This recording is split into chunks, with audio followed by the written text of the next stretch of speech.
Cox 8 Sports is proud to bring you local high school football. Tonight, the San Marcos Royals take on the Dos Pueblos Chargers in the 47th annual Battle for the Goodland here at Scott O'Leary Stadium on the campus of Dos Pueblos High School. Tonight's game is brought to you by Montecito Bank and Trust, Paths to Prosperity. Also brought to you by Village Properties, Milpas Rental, Cox Home Security, and Santa Barbara Chicken Ranch. Plus, go to cox8tv.com to watch local high school football. Also, check out music videos and informative shows from our Emmy Award-winning Backbeat. That's cox8tv.com. And hi again, everybody. John Martini with you. Welcome to Scott O'Leary Stadium on the campus of Dos Pueblos High School for tonight's 47th Battle for the Goodland between the visiting San Marcos Royals and the host Dos Pueblos Chargers. Great to have you with us again for another exciting high school football game here on award-winning Cox 8.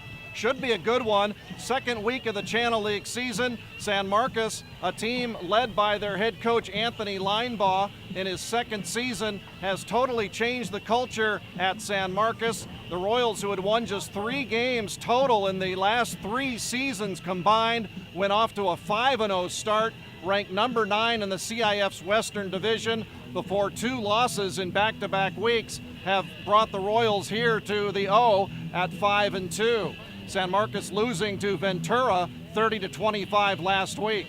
Anthony Linebaugh has some talented players, none more so than their senior quarterback, Wesley Gann Gibson. The senior is on fire this year, 1,257 yards passing and 14 touchdowns. Both of those numbers lead the Channel League. He's also thrown for 59.5% completions, which is just short of the Channel League lead. So he is an outstanding talent. When Gann Gibson is not throwing the ball, he's most likely going to be handing it to Esteban Alfaro. The senior co-captain for the Royals is second in the Channel League in rushing, 669 yards on the ground coming in. He also has 11 rushing touchdowns, which leads the Channel League.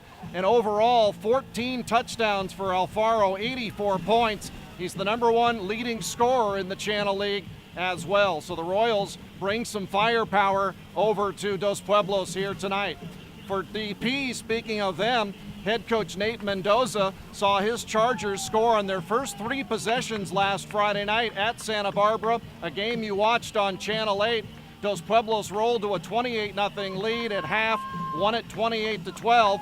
DP tonight with a chance to get to the 500 mark at 4-4 and also trying to go 2-0 in the Channel League.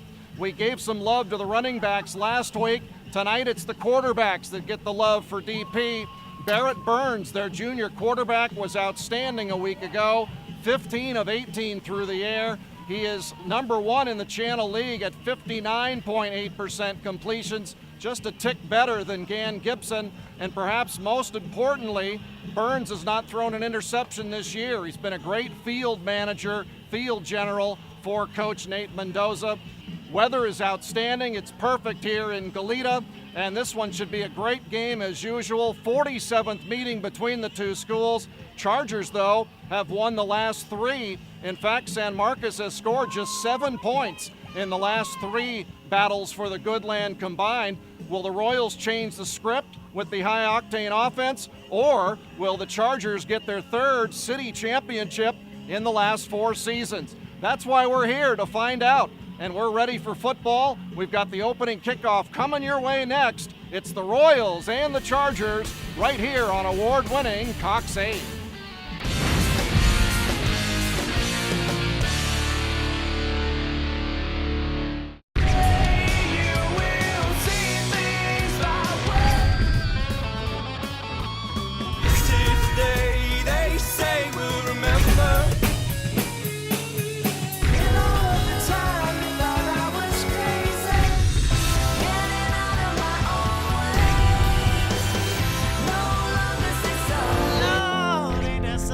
Backbeat, a show highlighting people that make a difference using music in our very own community.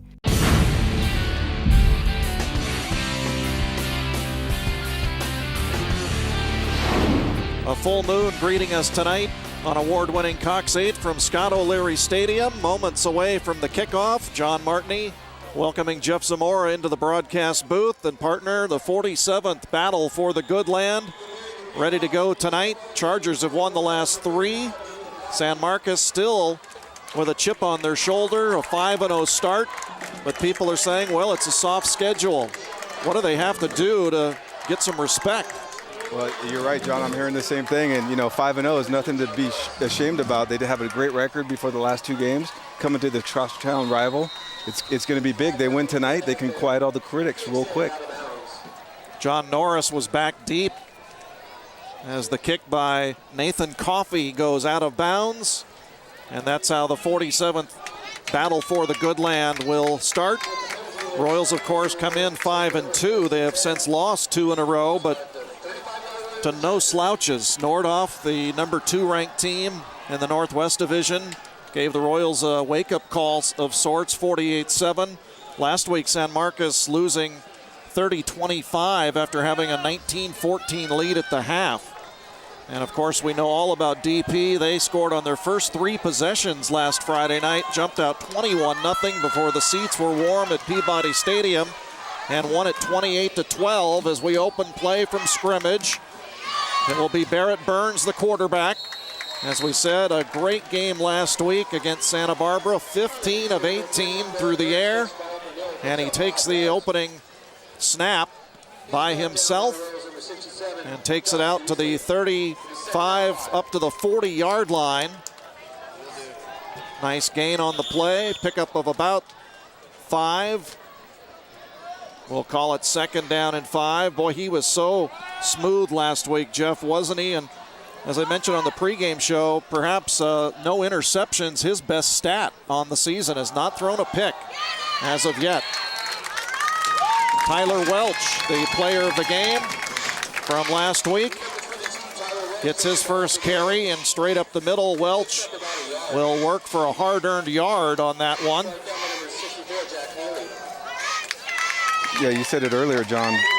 Burns last week, drop back passing, first play of the game, he runs. We didn't see that hardly at all last week from him. Is more when Bell was back there. So interesting seeing him run the first time and then hand off to Welch like we saw plenty of just last Friday. That's a good point. Burns, the drop back passer, ran only when necessary, and Burns' pass here on 3rd and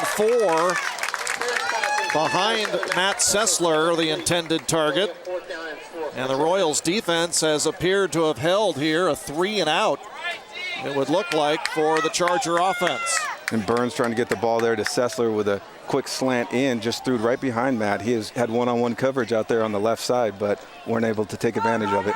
Great crowd here at the O, as we call it, Scott O'Leary Stadium. Royals fans are here in mass. The students are standing to my right. An energized Royal fan base off of their 5-2 start. Chargers, of course, are energized from their victory last week as the ball is muffed, and it's perhaps recovered by the Royals, and it is. Now they're going to say DP ball.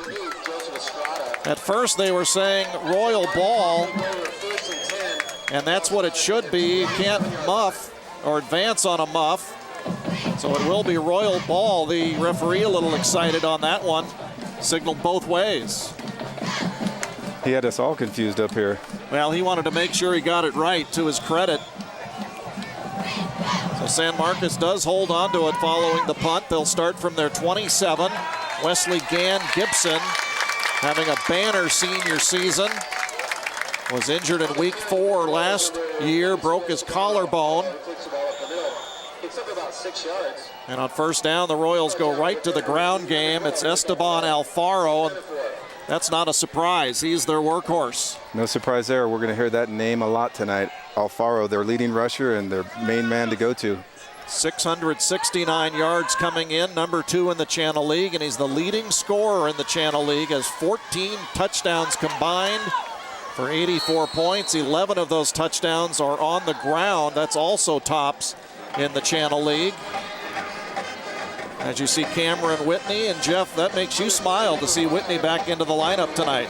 Yeah, he's reading some articles about him. He's their guy. He's their go-to guy in certain situations. They're very excited to have him back. He's been out last couple games.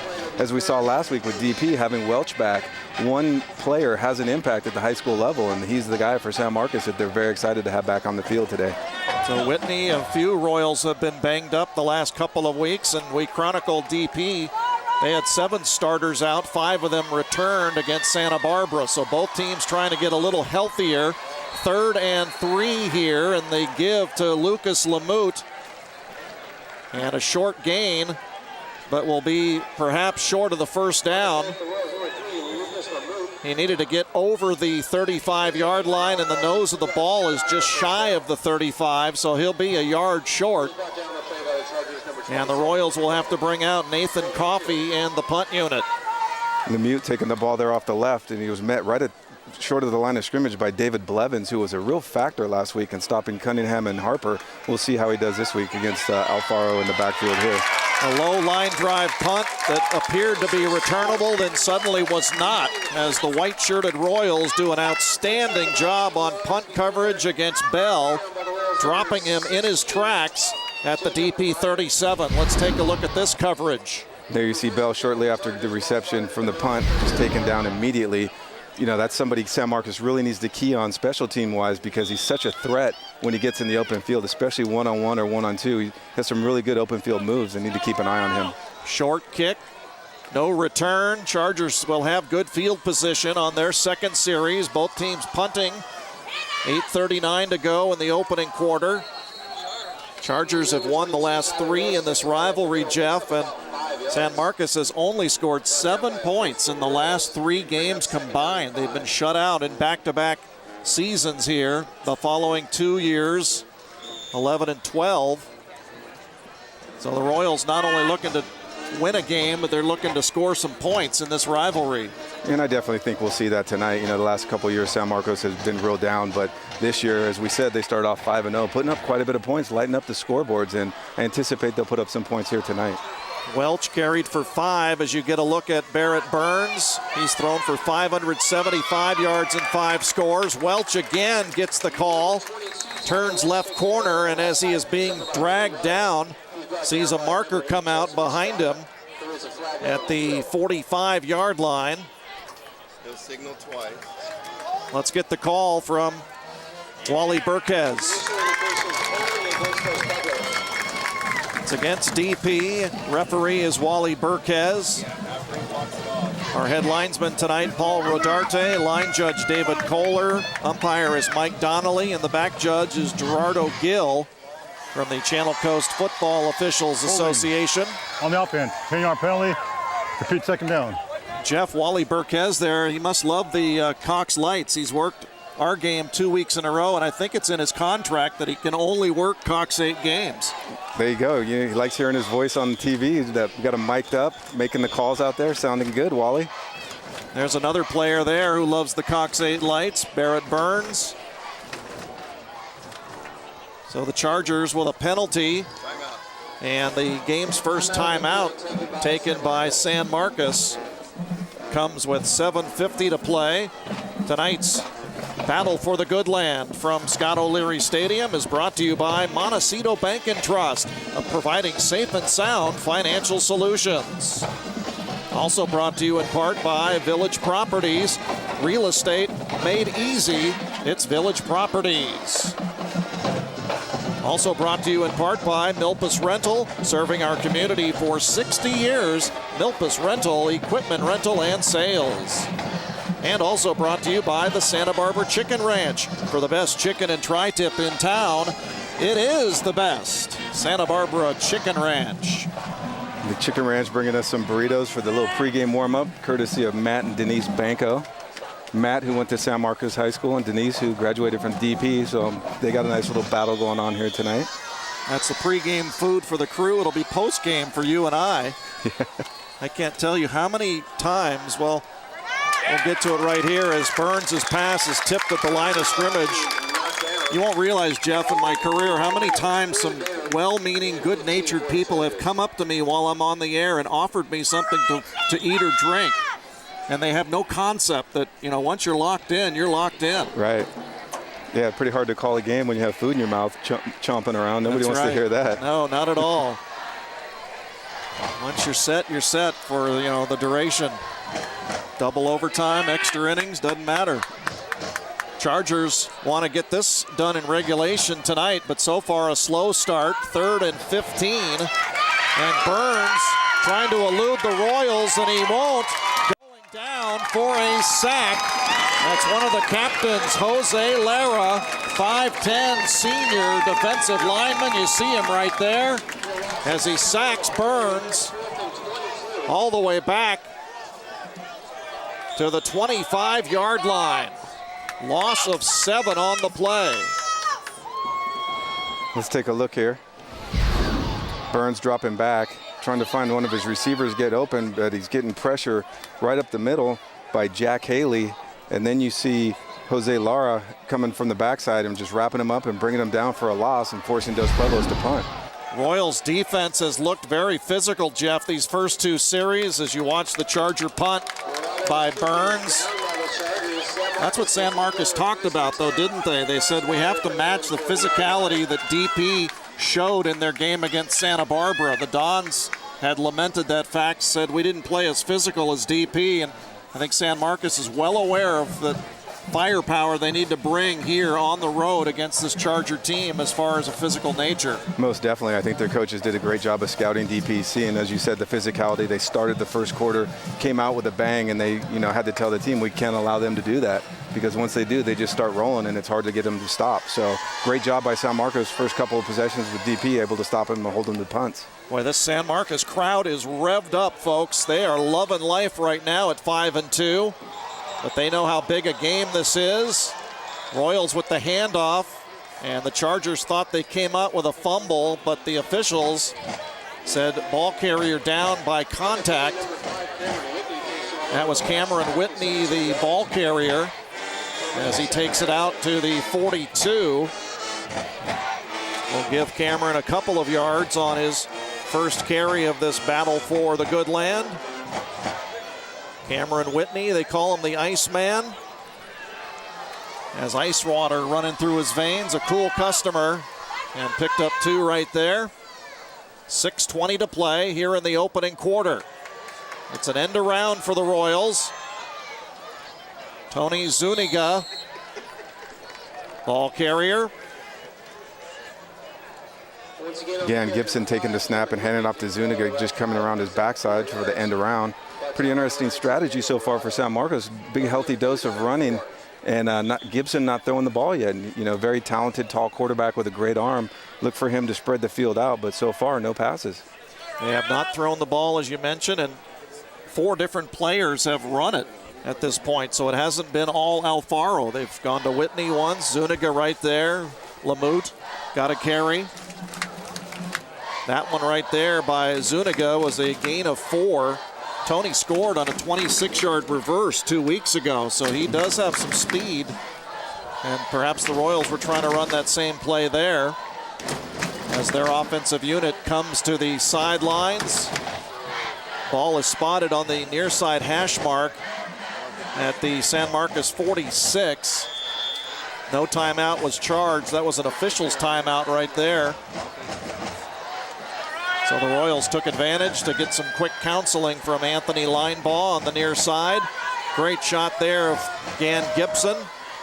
And a shot of DP's Cesar Flores right there on 3rd and 4. Gan Gibson keeps it himself and will lose 2 yards. That is not a sack, that was a run.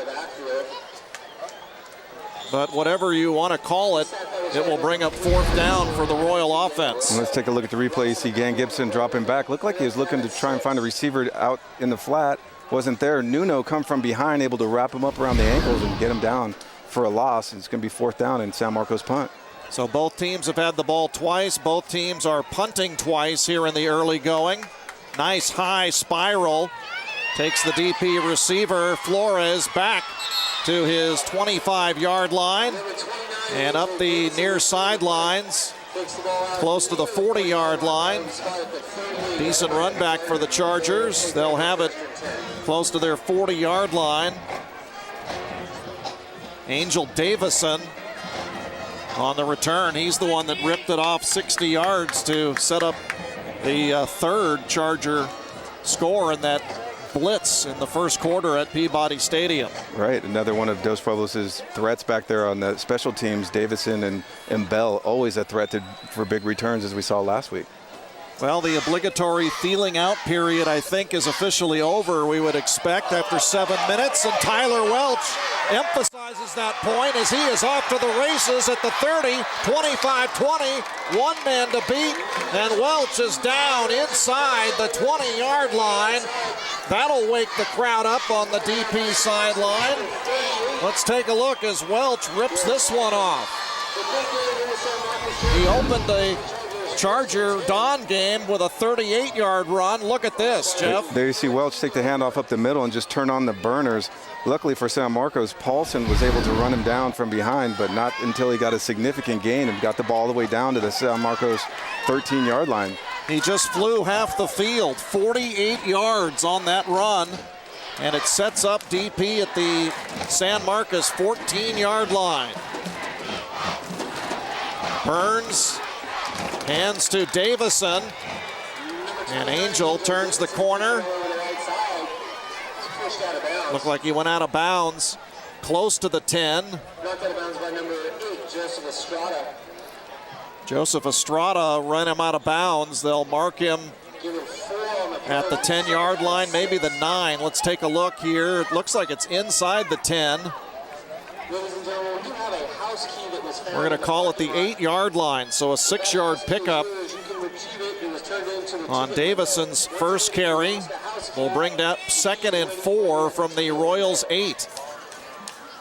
Burns under center, hands off again to Davison, and Angel lunges forward, trying to lurch inside the 5, had his left leg held and hog-tied.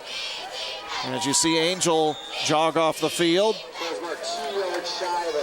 Angel did a good job there of keeping his balance. It looks like he slipped before he got the handoff from the quarterback, able to maintain his balance and maintains a positive yardage on that rush.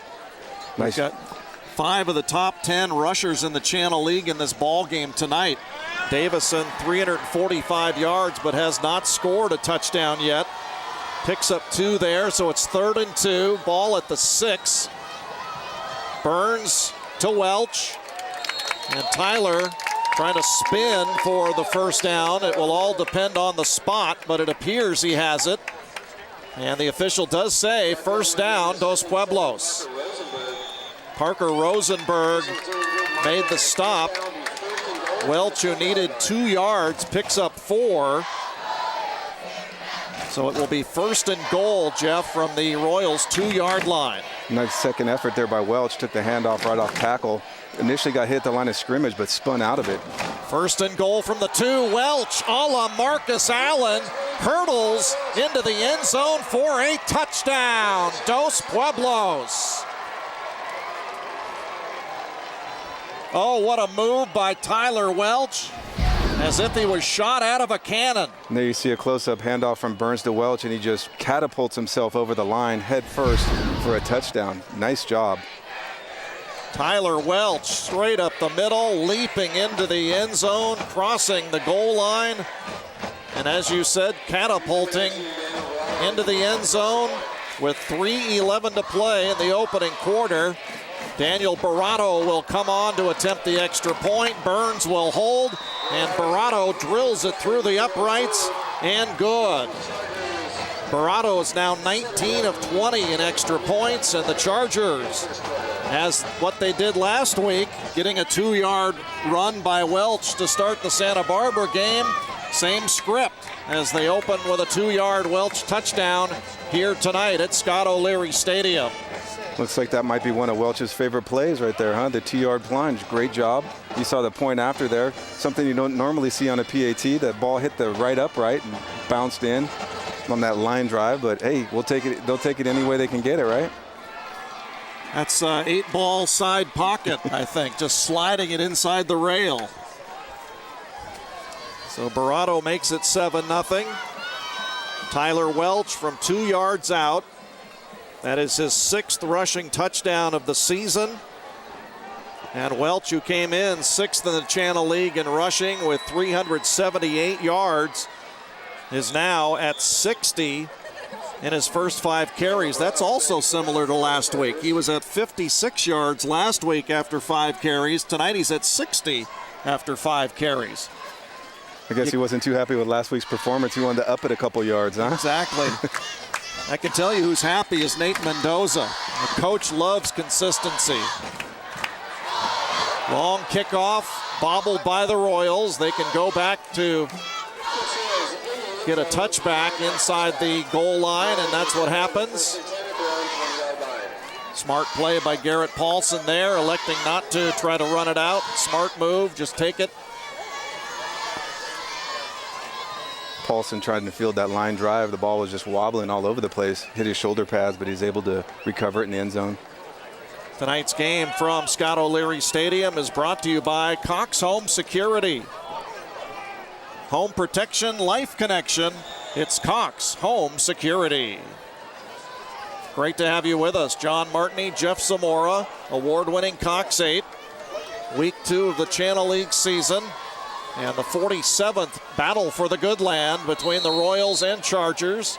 DP trying to get to the 500 mark tonight. A win would put DP at 4-4. San Marcos trying for their 6th win of the year. They come in 5-2. But remember, DP is 1-0 in the league. San Marcos is 0-1. Yeah, San Marcos had a tough shootout last week against Ventura. Regardless of Ventura's record, they're always a tough team in Channel League, as is any team in the Channel League. With only 5 teams, 1 loss can hurt anybody, so they really need to pick it up here today. It's a 4-week sprint is what this league is, 4 games only. And usually if you win 3, you're pretty safe, 3-1. If you only win 2, you could be on the bubble on the outside looking in. That's one fact of life. Only 2 of the 5 Channel League teams will receive automatic CIF playoff bids. So if you're in 3rd, you've got to hope for one of those 4 wild card spots. And you never know with principles and coin flips and subjectivity, you just don't know. I heard one of the coaches referring to Channel League play as basically a playoff with only 5 teams. Every week's a playoff game. Yep, that was Anthony Linebaugh that said that. Said it was a wild card round as Dan Gibson throws it to a Charger. That's Ryan Nuno who makes the interception, stepped in front of the receiver and picks it off in San Marcos territory. Let's take a look at the replay here.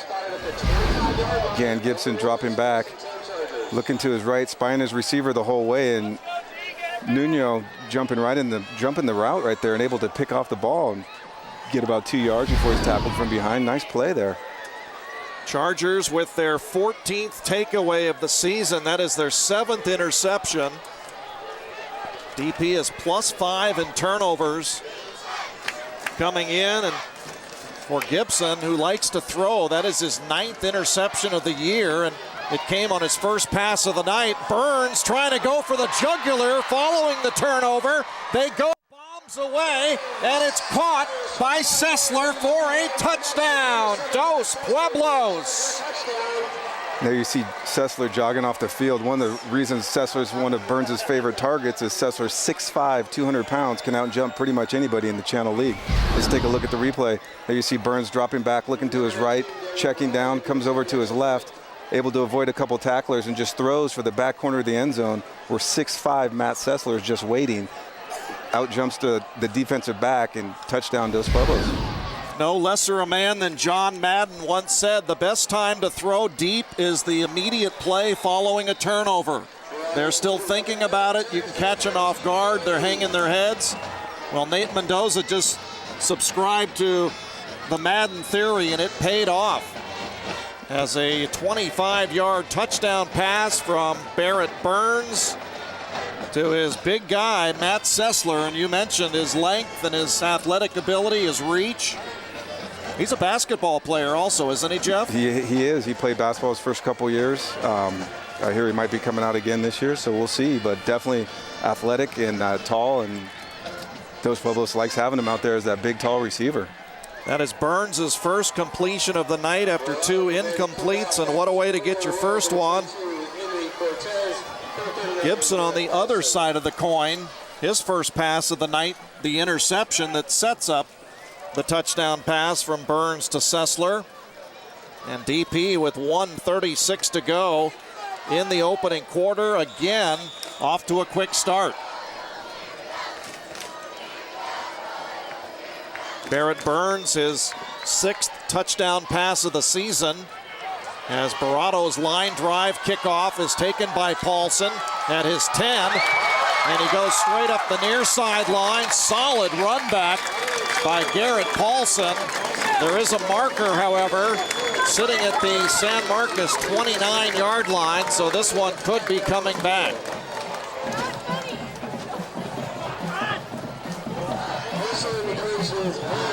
Preliminary indication is a hold against the Royals.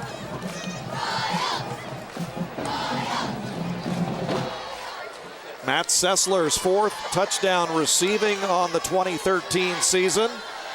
As you look at the San Marcos cheerleaders. Penalty. First down.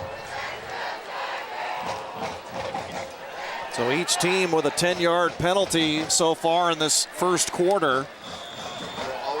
Royals down 14 will start this drive from their 17-yard line.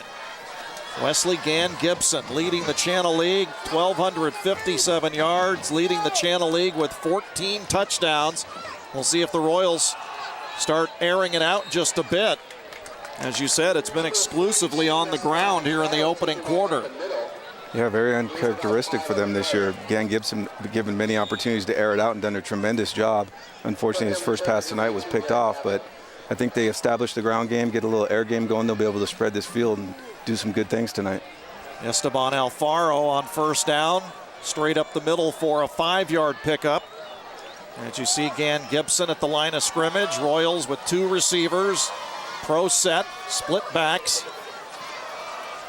And a handoff once again on 2nd and 5.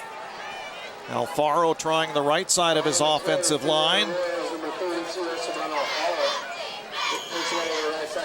That's the other side where Nate Willows, Baby Huey's on the left side. Michael Hernandez, the leader of the offensive line. San Marcos, an experienced group up front, and that's been one of the big differences in their success this year. So far, they have the best nicknames I've heard this year, too. We got the Iceman, we got Baby Huey. And we haven't finished the end of the quarter yet. Right. They're More to chock come. full of them. Stay tuned. Alfaro picked up 5 again for a Royal first down. Now the pile being moved by Whitney. As Cameron, the 170-pound senior, you see him there buckling up the chin strap. He's a true football player. You can just tell when you see him in practice. He loves mixing it up, loves banging with guys, hitting them. He's a terrific player. He's what coaches refer to as a gamer. Yep. He's who you want in a game, anytime, any day. Now the run by Whitney will bring the first quarter to a close. End of the first quarter here at Scott O'Leary Stadium, and the Chargers with another fast start. As you see the Charger faithful there, 14-0 Dos Pueblos over San Marcos. This is award-winning high school football on Cox 8.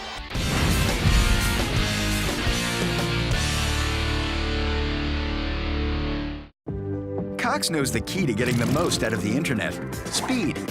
Which is why we're committed to always providing you with blazing fast speeds for all of your internet needs. Cox high-speed internet is simply faster than DSL, and it has Power Boost, an extra surge of speed to help you download videos, pictures, and large files all in the blink of an eye. Something you can't get from the phone company's internet service. So buckle up and surf the web at speeds you've only imagined with Cox high-speed internet.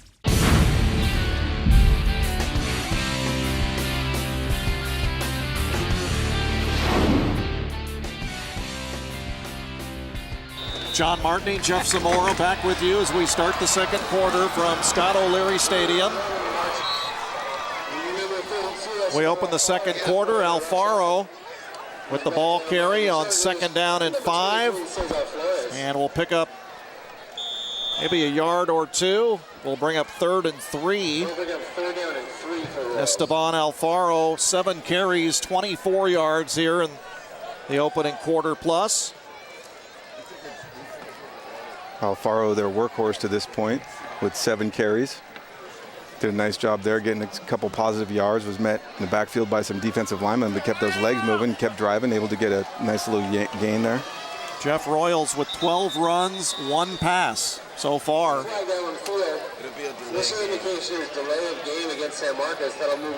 We've got a marker on the field, delay against the Royals. Will turn 3rd and 3 into 3rd and 8 as they move the ball back to the 30-yard line. Second Royal penalty in this first half for 15 yards. Gan Gibson will operate out of the shotgun. 3 receivers in the pattern. 1 back into block. Gibson rolls to his right, fires, and it's broken up by LaShawn Bell. Boy, was he a factor on the defensive side of the ball. You noticed that in the Santa Barbara game. Yeah, definitely. I was watching some film over the weekend, and he was just the shutdown corner on his side of the field, and they come to his side, they throw the balls, little dumps in the flat. He was making open field tackles, you know, just bringing the heat, some really good hits out there. Excellent player. And he right now helping his Chargers pitch a first quarter shutout. This Royals team averaging 33.5 points per game, as another punt by Coffey is whistled to Davison. And Angel may have been the victim of a face mask right there as he was going down. 2 markers came out. So we'll have to wait and see. It looked like his head or shoulder pads may have been jerked down. Let's get the call. Nope, going the other way. You say, take a look at the replay. Davison getting the ball, gets a nice little block by Bell and breaks it off to the left side, trying to get around 32. Possibly a hand to the face there. Yeah, I think they're calling it on Davison with the face mask. Block in the back on the return team. First down. So it goes against DP. An illegal block in the back is the call. We didn't see that on the monitor, but we did see that hand to the face. So they could have called 2 possibly on the Chargers. 10-yard mark off. We'll move it back to the 37-yard line. Chargers will open this series at that spot. First down, Burns hits Bell, and LaShawn into San Marcos territory, still on his feet, and finally brought down close to the 35-yard line. Big gainer on first down. Joseph Estrada brought him down. Let's take a look. You see Burns dropping back, spies Bell right there, able to haul the ball in. And watch this nice little juke move right here. Just shakes the DB. DB even tries to swing his leg out there, but Bell just jumps over it. He's tackled from behind by a couple San Marcos defenders, but not until he got a significant gain. And, you know, we talked about it earlier. Bell, when he gets the ball in an open field, he just has so many moves in his arsenal. It's amazing. He's really athletic out there. 27 yards on that pickup. Bell, our X factor tonight in the pregame show. As I mentioned, he's top 10 in the Channel League in passing, rushing, and receiving. That's almost unheard of. 7th in passing, 9th in rushing, 9th in receiving. He's a multi-talent. And I bet if you put some of his defensive numbers up there, he'd probably be in the tops with tackles and passes deflected and other things like that. Yeah, you love him on the defensive side of the ball just as much, don't you? I actually think he's a better defender. He's a lockdown out there. He's got great ability. Welch picking up 4 yards on that first play, so it's 2nd and 6. And now action on the far side of the field. Welch again, the ball carrier. And is going to have a first down for the Chargers at the 25-yard line. So Welch with an 8-yard gain on 2nd and 6. Tyler coming in, averaging 8.4 per game, and right now he's a little over 10 yards per carry. It's not bad when you can move the chains every time you touch the ball.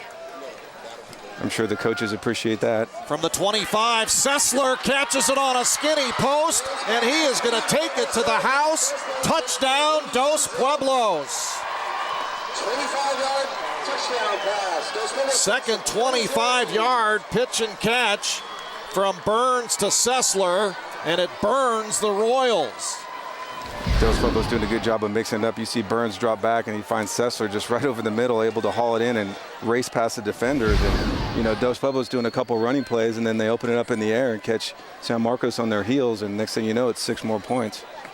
So Sessler and Burns have hooked up twice in the last 5 minutes to make it a 20-0 game, and the extra point by Barato is good as he shoots it into the night sky. 9:14 to play, second quarter. The Charger Express is rolling as they lead 21-0 here at Scott O'Leary Stadium, and still 9:14 to play in the second quarter. You said it, John. The Express is rolling, and San Marcos finding themselves in the same predicament that Santa Barbara was in last week. You know, close game to begin with, and they break it open, and it's going to be interesting to see how they recover. A sea of yellow pom-poms on the far side of the field. The Charger fans euphoric. Tonight's battle for the Goodland here at Scott O'Leary Stadium is brought to you by Montecito Bank and Trust, providing safe and sound financial solutions. Chargers 21-0 for the second straight week. They torched the Dons for 3 scores in the first 7.5 minutes of their ball game, and tonight, in just over 14 minutes, they have 21 points here at Home Sweet Home. Home cooking right now is working the Chargers' way. Daniel Barato is going to have a sore left leg, and he won't mind one bit if he keeps kicking off. Does so again, and the Royals will take it out to about the 30-yard line. Getting up off the pile, Jason Deep was the return man. So San Marcos will have decent field position, but they trail by 3 touchdowns. So Wesley Gann Gibson, a very inauspicious start tonight, Jeff. An interception followed by an incomplete pass. His only 2 attempts to this point. Right, really surprised with that statistic. And, you know, it's not panic mode yet, but you'd think eventually they're going to have to start airing it out if they want to free up their running game. Otherwise, DP is going to continue to put 8 or 9 in the box and try and stuff the run. And the Royals stay with the run here. Alfaro powers to the near side. Chargers giving chase. That was tough running there by Esteban, one of the Royals' quartet of captains. Alfonso Ponce de Leon pushed him out of bounds. Now you see Alfaro taking the pitch, able to shed a couple tacklers, bouncing off him. Does a great job of just tucking the ball down, and nice stiff arm there, able to gain some nice yards for San Marcos. And there you see why he's their go-to guy when it comes to the ground game. Solid gain on first down. He picked up 8. 2nd and 2. 8:50 to go before halftime. Chargers 1-0 in the Channel League, along with Ventura. San Marcos and Santa Barbara 0-1. And the Royals need a timeout to talk it over. With 2nd and 2. They'll be left with 1 timeout. Tonight's game brought to you by Village Properties.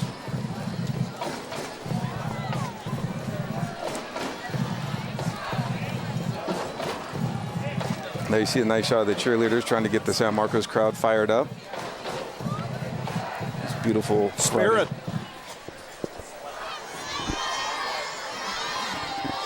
There you see a good shot of Dos Pueblos in the huddle with their coaches over there, sporting their pink, as we talked about last week, Breast Cancer Awareness Month. Nice to see the kids representing and honoring that, all those that have lost the battle and continue to battle that deadly disease. Everyone with pink in the month of October. Trying to see if Mike Andrade's in the house tonight, perhaps.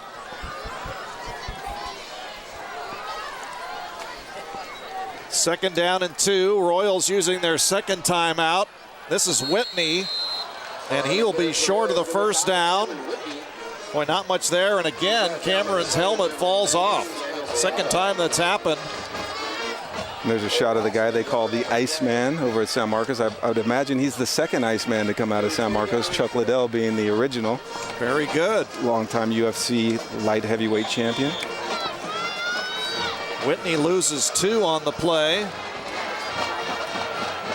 So 2nd and 2 becomes 3rd and 4 with 8:10 to go. Ball is spotted at the Royals' 34-yard line. Gann Gibson again operating out of the shotgun.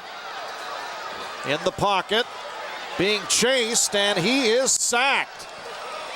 Coming out with the sack for DP, Eric Botello, the sophomore defensive tackle, hits Gan Gibson, and it is actually a pickup of 1 as we look at the replay. There you see Gan Gibson looking downfield. All his receivers are covered, and he's just brought down from behind by Botello, who does a great job of just wrapping him up and dragging him to the turf. That will actually be a gain of a yard, if you can believe it. But the Royals do have to punt it away. Coffey punts to LaShawn Bell, who catches at the 28. And a short return, a yard or 2 is all. Bell is dropped at the 31. 7:19 to go. Boy, I don't know, this Charger defense gets often overlooked with all of their talented players on the offensive side, but once again, they're throwing a first-half shutout here against a very potent Royals offense. Yeah, we saw the same thing last week against Santa Barbara. Dos Pueblos, just the physicality up front with their defensive line as well as their linebackers, able to shoot those gaps and get those sacks and stop them short. Doing a great job so far on the defensive side of the ball. Barrett Burns will get another opportunity here. Came in 575 yards and 5 touchdowns and no interceptions. We're looking at the 2 most accurate quarterbacks also, Jeff, as you see Davison go back to the huddle after a gain of 4. But we're looking at the 2 most accurate quarterbacks in the league. 59.8% for Burns, Gan Gibson at 59.5, and that's what's most puzzling right now with Gan Gibson. Royals are maybe trying to run to set up the pass, but as you said, when do they abandon that game plan and start airing it out a little bit? Right, at least get him some repetition, start getting warm, getting the fluidity of the game, but so far it's, hit and miss for him. And it's not like you have a young, inexperienced quarterback who can't do the job. I mean, he is number 1 in the league in yards. 5-yard penalty, still 2nd down. As well as touchdown passes. When you got a horse, let him get out of the stable. Right. Penalty marker against the Chargers. We'll move the ball back to the 30-yard line. DP's 3rd penalty of this half. 6:31 to play. As you mentioned a moment ago, the breast cancer awareness. Towels, socks, cheerleaders with the ribbons in their hair as Burns misfires. Incomplete. Well, he's human after all. He's got 3 incompletions here in his first 5 throws. He only had 3 all game against the Dons. Yeah, that one just outside the reach of Abbott. Tried to get him going on the outside. But yeah, you said it last week. He hardly had very, very few incomplete passes, and tonight we've seen 3 already before half. Very uncharacteristic of Mr. Burns. Yeah, we had him 11 of 12 at the half last week against Santa Barbara. LaShawn Bell now behind center. Version of the Wildcat. 3rd and 12.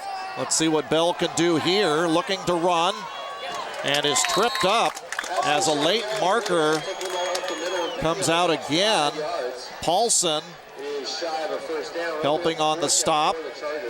Bell was shy of the first down by about 6 or 7 yards, and I don't think his run is going to count. Looks like another flag against DP. Holding on the offense. That penalty is refused. 4th down. Now you heard Wally Burquez holding against DP, but they will decline. So Bell will get credit for the run. Tonight's game from Scott O'Leary Stadium brought to you by the Santa Barbara Chicken Ranch. For the best chicken and tri-tip in town, it is the best.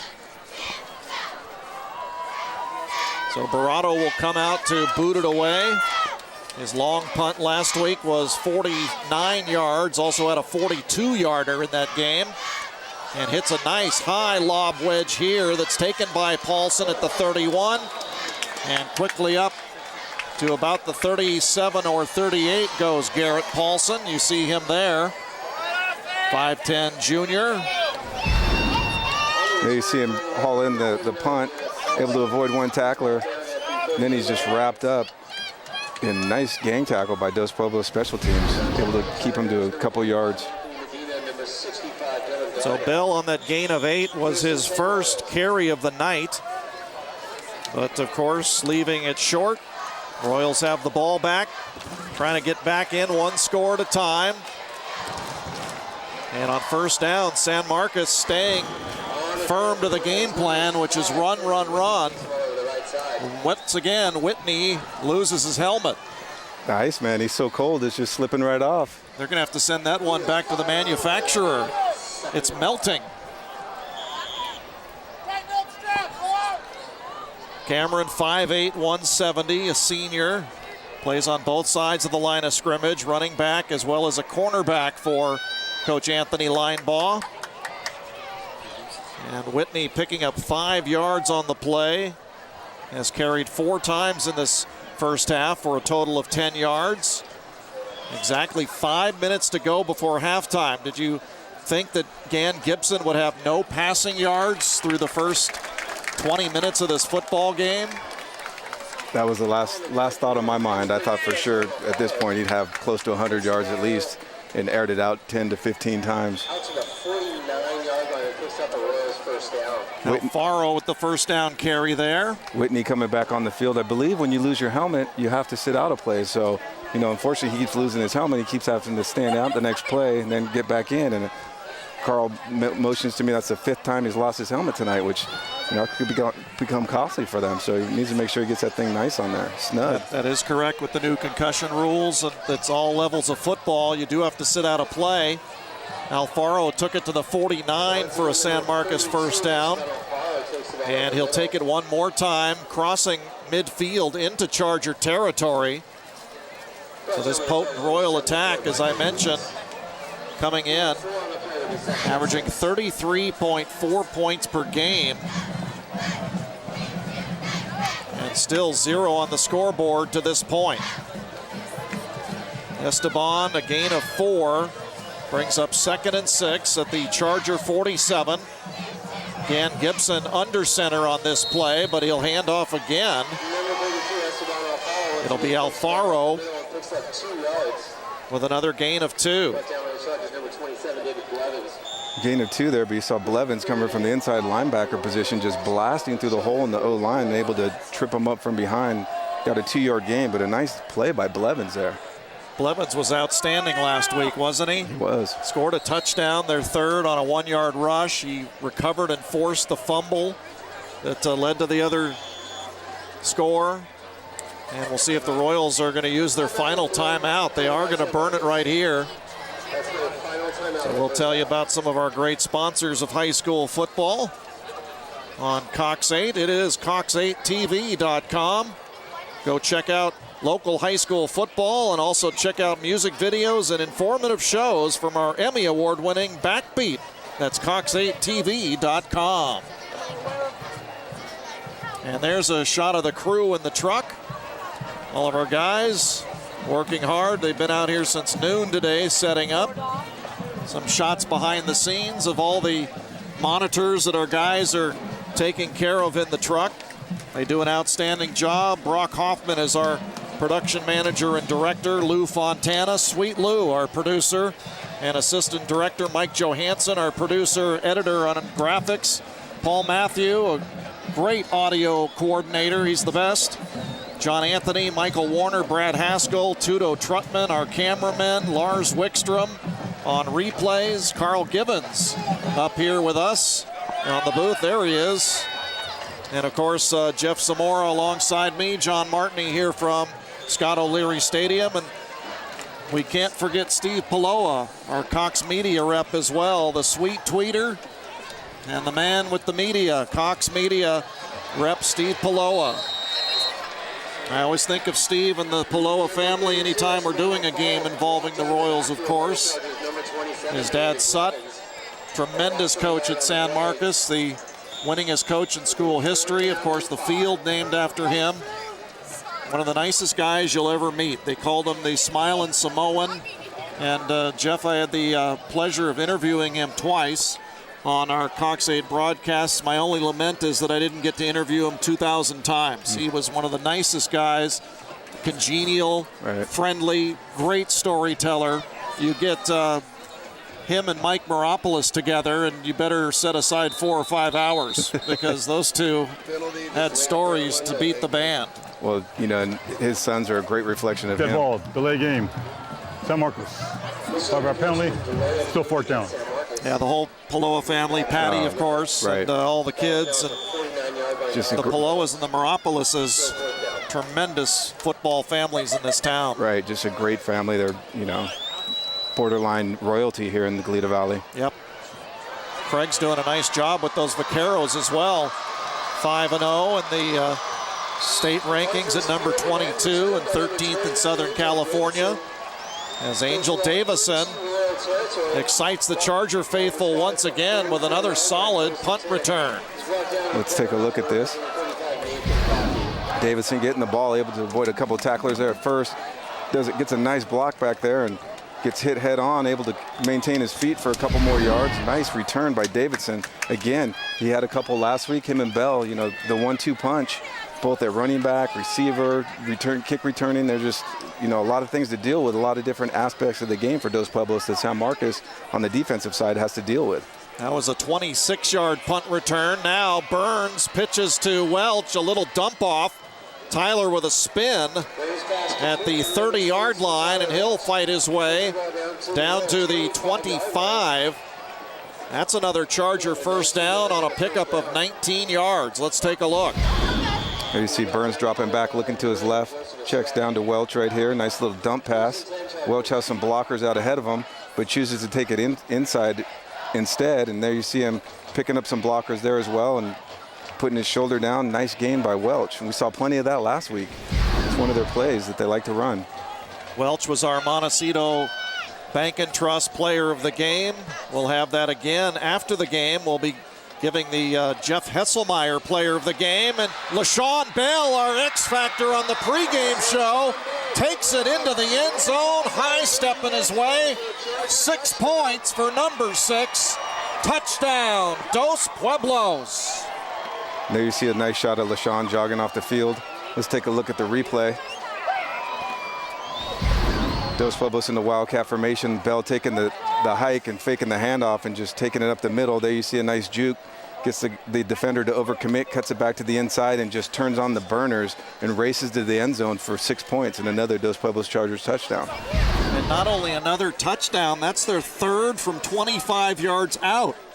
That was a 25-yard run.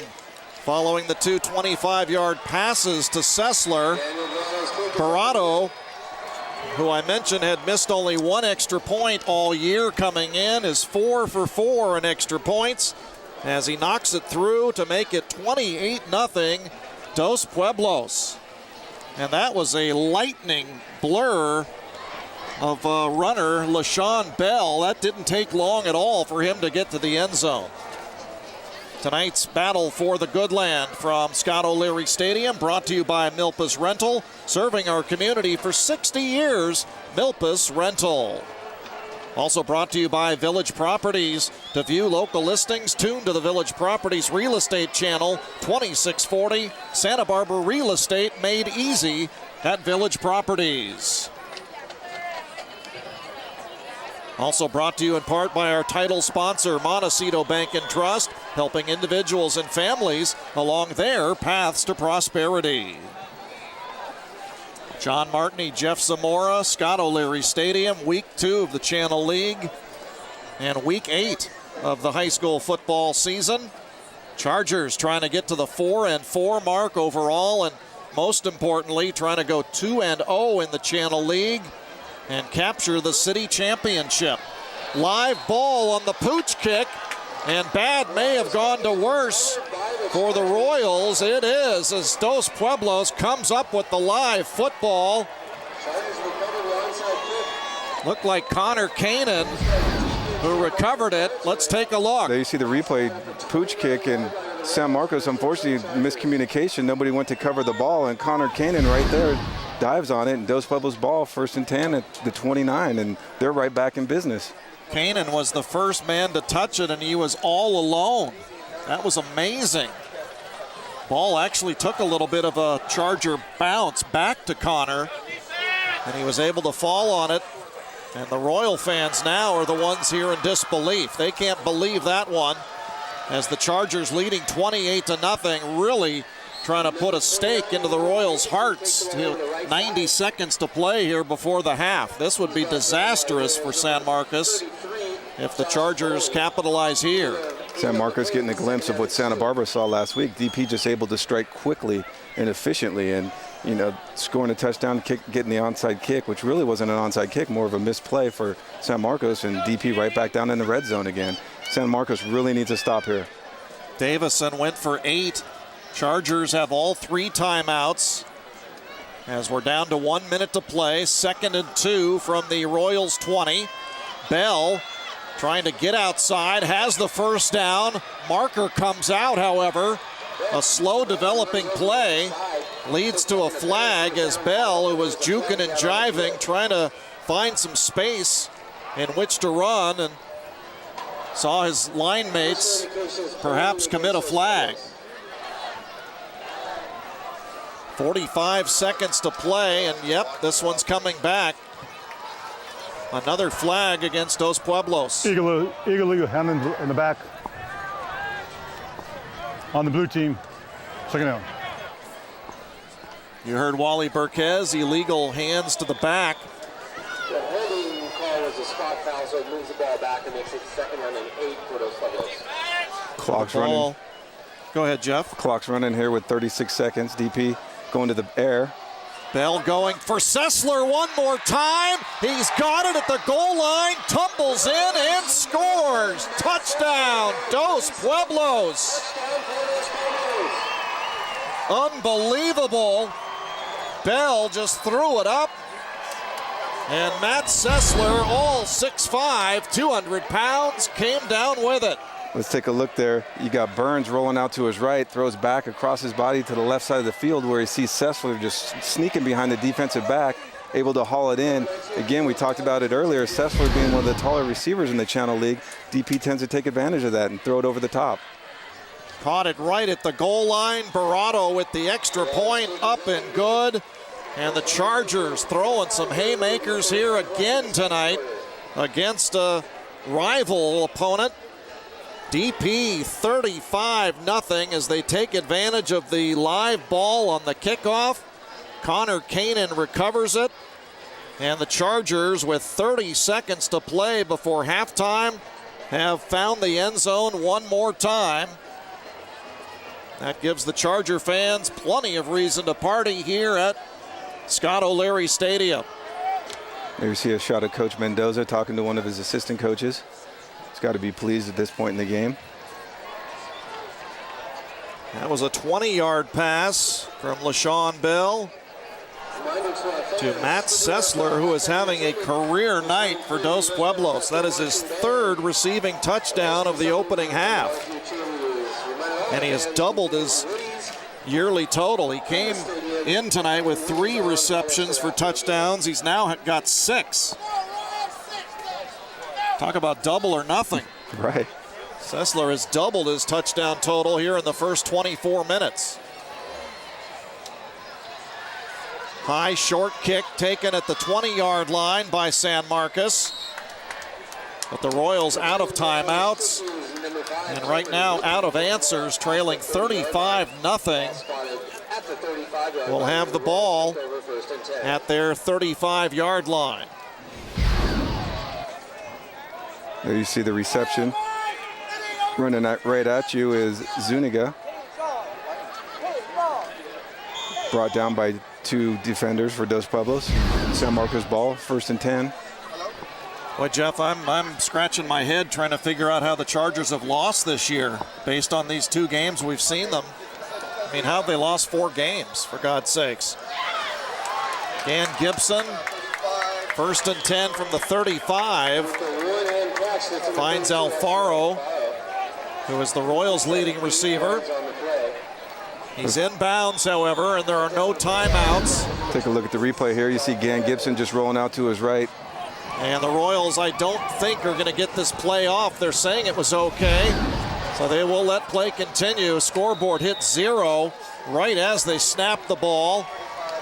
But the incomplete pass by Wesley Gan Gibson will bring a forgettable half to a close for the Royals faithful, and a delightful first half if you're a Charger fan. 5 touchdowns for the Charger Express as they are rolling right now, leading 35-0 over San Marcos at the half. You're enjoying the 2013 Battle for the Goodland right here on award-winning Cox 8.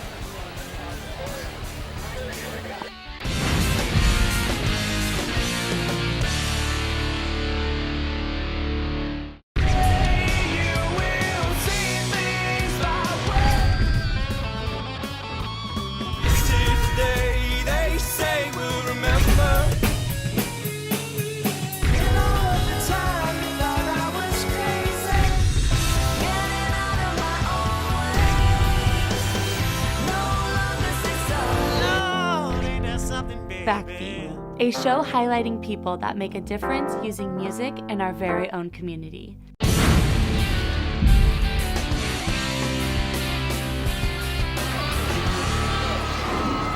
The Dos Pueblos Chargers with a 35-0 lead over visiting San Marcos as we welcome you back to Scott O'Leary Stadium. We've got some first half numbers for you. Dos Pueblos dominating the statistics as well as the scoreboard in the opening half. Chargers with 220 total yards. San Marcos with just 70 in the opening half. And the breakdown is DP 104 yards rushing, 116 yards passing for their 220 total. San Marcos on the ground, 62 yards rushing, 8 passing for a total of 70. The only turnover in the half, the interception by Wesley Gan Gibson. He is 1 of 4 for 8 yards in the opening half. Alfaro on the ground, 11 of 47. He has 1 catch for 8. Whitney 4 for 10 on the ground. Barrett Burns is 5 of 8 in the air, 116 yards. Tyler Welch has carried 7 times for 72. And Matt Sessler, the big man on campus, he has 3 catches for 70 yards and 3 touchdowns. Bell has caught 1 for 27. Welch has caught 1 for 19. So it's the Charger Express putting on a show here in the first half. Yeah, the Chargers with their multifaceted offense with different options. The surprising number there, we talked about it before break, is Wesley Gan Gibson with only 8 yards passing coming into tonight's game, leading the Channel League with yardage, touchdowns, just doing a phenomenal job. But to this point, hasn't had much opportunity to air it out. So we'll see what happens in the second half. And he's got 14 touchdown passes, Jeff. He's averaging 2 TD passes per game. And only once this year, he's had 1 game with 1 and 1 with 3. All of the other 5 games, 2 touchdowns per night. So he's been consistently averaging 2 touchdowns each game. And right now he's thrown just 4 times, once to a Charger and once to Alfaro for 8 yards. I mean, that has been it. And I think we'll see a big switch here in the second half. They're going to have to start airing it out if they want to get in this game quickly. And they're going to have to do it a score at a time, and they'll get the kickoff on take 2 of the second half kickoff. Ball taken by San Marcos's Enri Cortez. We haven't seen much of him at all in the opening half. Royals' 3rd leading rusher. Takes it out to the 28-yard line. Now the good news, Jeff, for San Marcos is that the Royals, when trailing or down at the half, are 3-1. Now, have they been down 35-0? The answer is no, but they were down 30-3 late second quarter to Rio Mason, rallied back to win that one by a point. That was 30-10 at the half, as the first pass is incomplete. First play of the half is a pass. We'll bring up 2nd and 10. Dos Pueblos, this is only the 4th time this year they've been leading at the half. Chargers are 2-1, now 3-1, leading at the half. So they've been 4 games up, 4 games down.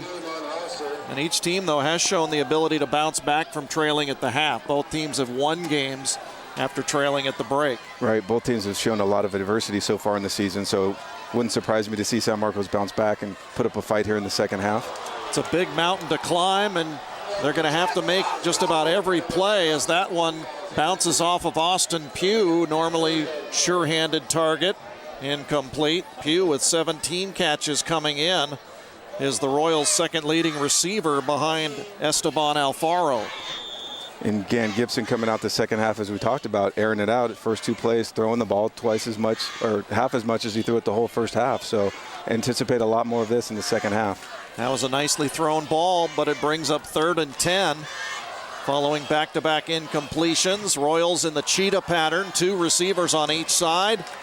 And over the middle, Gan Gibson hits Pugh.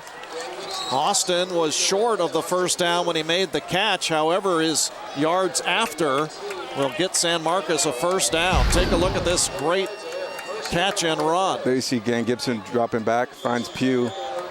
Nice pass there, able to haul it in, able to avoid the first tackler, just puts his head down and barrels forward. And gets enough for the first down and moving the chains, just what San Marcos needs to start the second half. So Pugh's first catch is 11 yards for number 11. And as you said, move the chains, first down at the Royals 39. Here comes the rush. Royals want it. They're setting up a screen to Alfaro. And Esteban, second in the Channel League in rushing, first in scoring, is bumped out of bounds after a short gain. Take a look at the replay here. You see the lineman just letting the defensive line get through as they set up for the screen pass right here to Alfaro. Able to get the pass right there and running towards his left. Gives about a 4-yard gain, 2nd and 6 for San Marcos. 2 completions in a row for Gan Gibson, senior under center. Played in only 3+ games last year, suffering a broken collarbone. He had a good sophomore season for the Royals. Gan Gibson threw for over 500 yards as a sophomore, and he's a kid that I'm just naturally going to like, Jeff, because he's a shortstop and a pitcher on the Royals baseball team. Those were my 2 positions growing up playing baseball, and he also plays a little basketball as well, which I did. So we have a lot in common. There you go. He's a possible young John Martney. You never know. He can Right only now hope to aspire, right? Oh, I don't know about that. Bigger and better things, I hope, for Gan Gibson and his Royal teammates as they once again cross the 50.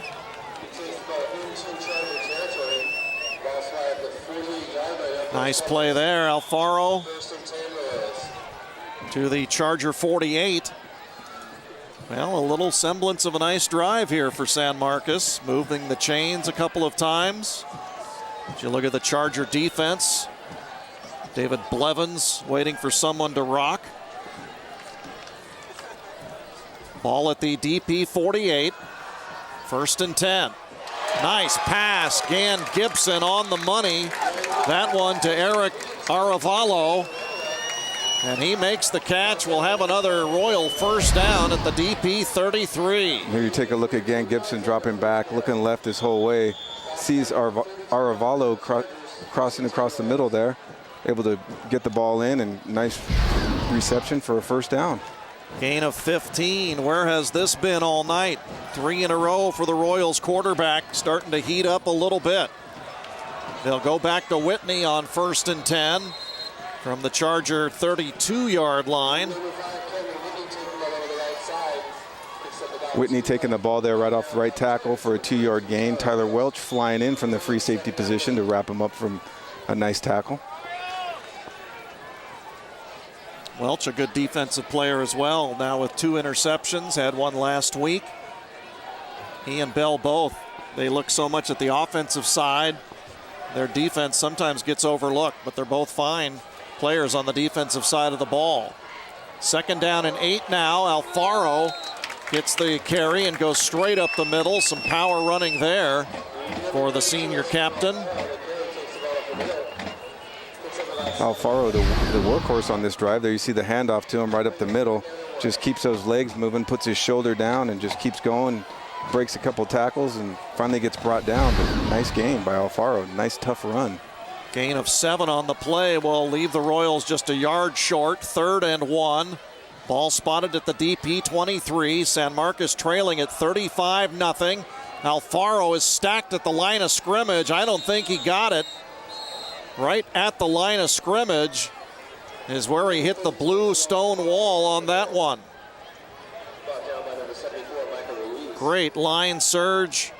Micah Ruiz, who Nate Mendoza said is the strongest guy on the team in the weight room, met Alfaro on that one for no gain. And here you see Gan Gibson running back on the field as it's 4th and short, and no question about this, they have to go for this one this deep in Charger territory, the farthest they've been all night. You're in 4-down territory until you can get back into the game. Right. No question about it. Royals will have to go for it here. A quick count and right up the middle for the first down. Stacked up inside the 20 is the ball carrier. That's, guess who? Esteban Alfaro. But again, the Royals move the chains. Pickup of 4. Alfaro now 65 yards on 15 carries and has 18 yards on this drive. 7:45 to go, third quarter. John Martini, Jeff Zamora with you on award-winning Cox 8. Great to have you with us.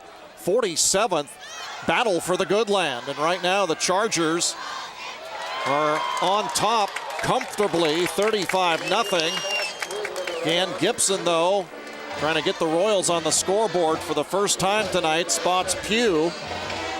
Let's take a look at this pass. And you see Gan Gibson taking the hike from center and just rolling to his right, looking downfield, running with the ball a little bit. He spies Pugh wide open, able to haul it in, lower his shoulder, avoid a couple tackles, and first down San Marcos, 1st and goal. Welch made the stop, but not before a pickup of 12, and it is 1st and goal, Jeff. Ball is at the 6-yard line for San Marcos. Gibson under center. Handoff and straight up the middle. Great line surge there. 2nd and 3rd effort. That was Jason Deep, the ball carrier. Very close to a touchdown there. Yeah, Deep doing a great job of just keeping those legs moving the pile on his own. I think he had a little help from one of his offensive linemen, but the two of them against 5 defenders, they did a great job of keeping that pile moving. That was a team effort. Gain of 4 on the play. 2nd and goal from the 2. Handoff again on a quick count. And short of the end zone is Alfaro. Tried the right side of the Royals offensive line, probing. We'll see where they spot the ball. Looks to be still at about the 2-yard line, maybe a half yard picked up. We'll call it 3rd and goal from the 2. 6 minutes to play, third quarter. Royals, I don't need to say it, need 7 here. Let's see if they can pick it up. Quick handoff on the end around. Chargers trying to keep him out, but to no avail. Royals are in the end zone for the first time tonight. Touchdown, San Marcos.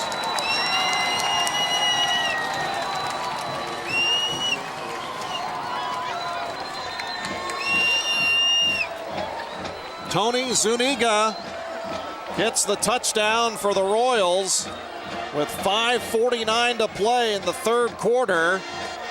And the Royals trying to make it 35-7. Nathan Coffey, who has missed only 2 extra points himself. He's 28 of 30 this year. Hits one high and deep, and this one is gone right between the goalposts.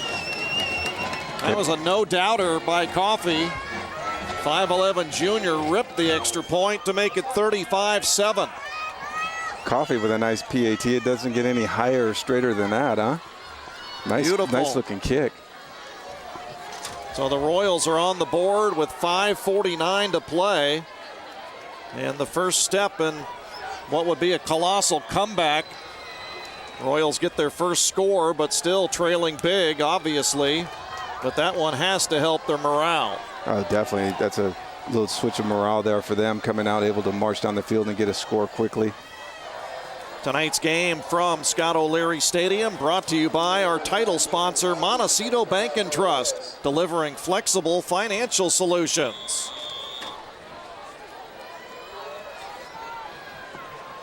John Norris awaiting the kickoff from Nathan Coffey. See if the Royals go Pooch kicking it all or if they kick it deep. Coffey booms it away. Taken at the 7-yard line by Norris. Still on his feet past the 30. And a good run back by Norris as he excites the Charger fans on the near side right in front of his bench out to the 40-yard line. Take a look at the run back. You see a shot at Norris getting the reception there off the kickoff, bringing it over to the left side. You see Bell trying to lead block for him, and Norris getting taken down just about the 40-yard line. It's going to be 1st and 10 Dos Pueblos, 40 with nice field position to start the second half. 35-7 Chargers from their 40. Burns under center. Has thrown 3 touchdown passes in the game, all of them to Sessler. Those two, the leading candidates, I guess, at the half for the Jeff Hesselmeyer Player of the Game, which we will have on the field along with the Montecito Bank and Trust Player of the Game. So make sure you stay with us following the conclusion of this one. Such an honor for these players to be able to win that award, Coach Hess. Such a great coach, teacher, mentor here in the Goleta Valley. We'll talk about him in just a moment as Burns goes down. He is sacked by that gamer, the Iceman. Cameron Whitney drops him back at the 43. Let's take a look at the replay here. See Burns dropping back, and there you see Whitney just bearing down on him, able to wrap him up and swing him down, and he did all that with his helmet on this time. He kept it on. The Iceman. Second Royal sack on the night, loss of 8. Will bring up 3rd and 17. Chargers need to get to midfield. Under center, Burns to Bell, and the ball nearly intercepted. Oh, that was close. Whitney almost had that. The ball just touching the ground with the nose of the ball, and incomplete. Take a look here. You see Burns dropping back, trying to get Bell with the quick slant. Ball gets popped off his shoulder and into the air, and unfortunately Whitney couldn't come down with the ball, so it's 4th down, Dos Pueblos, so they're going to have to punt. When you're ahead by 28, that is a coach's nightmare when he sees that ball pop in the air, isn't it? Yeah. Scary moment for the Charger coaching staff. This is scary as well when you get a high punt snap. Barrato has to go back to the goal line, and he is going to get dropped inside the 10-yard line. The break San Marcos needed. They will be on the doorstep with a chance for a quick score to get back in this game. There you saw a glimpse of the San Marcos crowd. They're up here cheering and stomping. They couldn't be more excited. Big swing for them, big momentum shift here. This snap over the head of the punter, and San Marcos able to stop him back close to the goal line, and it's 1st and goal, San Marcos. The play before was almost picked off, almost like destiny for a miscue. As the very next play, the ball is sailed over Barrato's head and unable to get a punt away. So the Royals have it at the Charger 4-yard line is where they mark it. 1st and goal, and Alfaro right away goes through the crease, up the gut, and scores a touchdown, San Marcos. And the Royal fans stomping their feet at Scott O'Leary Stadium. 2 quick touchdowns. And you see the handoff by Gan Gibson. Alfaro cuts it back to the inside, just goes in between his tackle and his guard right there and scores an easy touchdown, untouched. Parted the waters, if you will. Royals get 2 scores in 91 seconds. And suddenly 35-0 becomes 35-14 as Coffey drills another one through the uprights. Don't count this Royals team out. As I mentioned, they were down to Rio Mesa 30-3 late in the second quarter. They trailed at half in that game 30-10 and rallied back. Just a reminder, tonight's game from Scott O'Leary Stadium brought to you by Village Properties. Santa Barbara real estate made easy. To view local listings, tune to the Village Properties Real Estate Channel 2640. Also brought to you in part tonight by Santa Barbara Chicken Ranch. For the best chicken and tri-tip in town, it is the best. Great to have you with us. The guys in the truck, Brock Hoffman, Sweet Lou Fontana, and Mike Johansson on the right side. Congratulations to those three winning an Emmy last year for their production of Backbeat, Santa Barbara's music show, given out by the Northwest Division of the National Academy of Television and Radio Artists. Brock, Lou, and Mike accepting the award last year, and congratulations also as we see LaShawn Bell running out to the 30-yard line. Congratulations to Michael Warner, one of our camera guys. He won 2 Emmys last year for his production of Alaska Dreams, and you can see some of those episodes on Cox 8 as well. So we are in the throes of greatness. We are. We have some great guys back there, really talented, and blessed to be working with them. So congratulations to Brock Hoffman, Lou Fontana, Mike Johansson, winners of their Emmys for Backbeat. There they are. And of course, Michael Warner manning the cameras, one of our 4 camera guys for his production of Alaska Dreams. Congratulations to all of our great crew. A lot of life on the Royals sidelines now. They are down still by 21, but it feels like it's a one-possession game with this enthusiasm on the Royal side. Let's take a look at the replay here.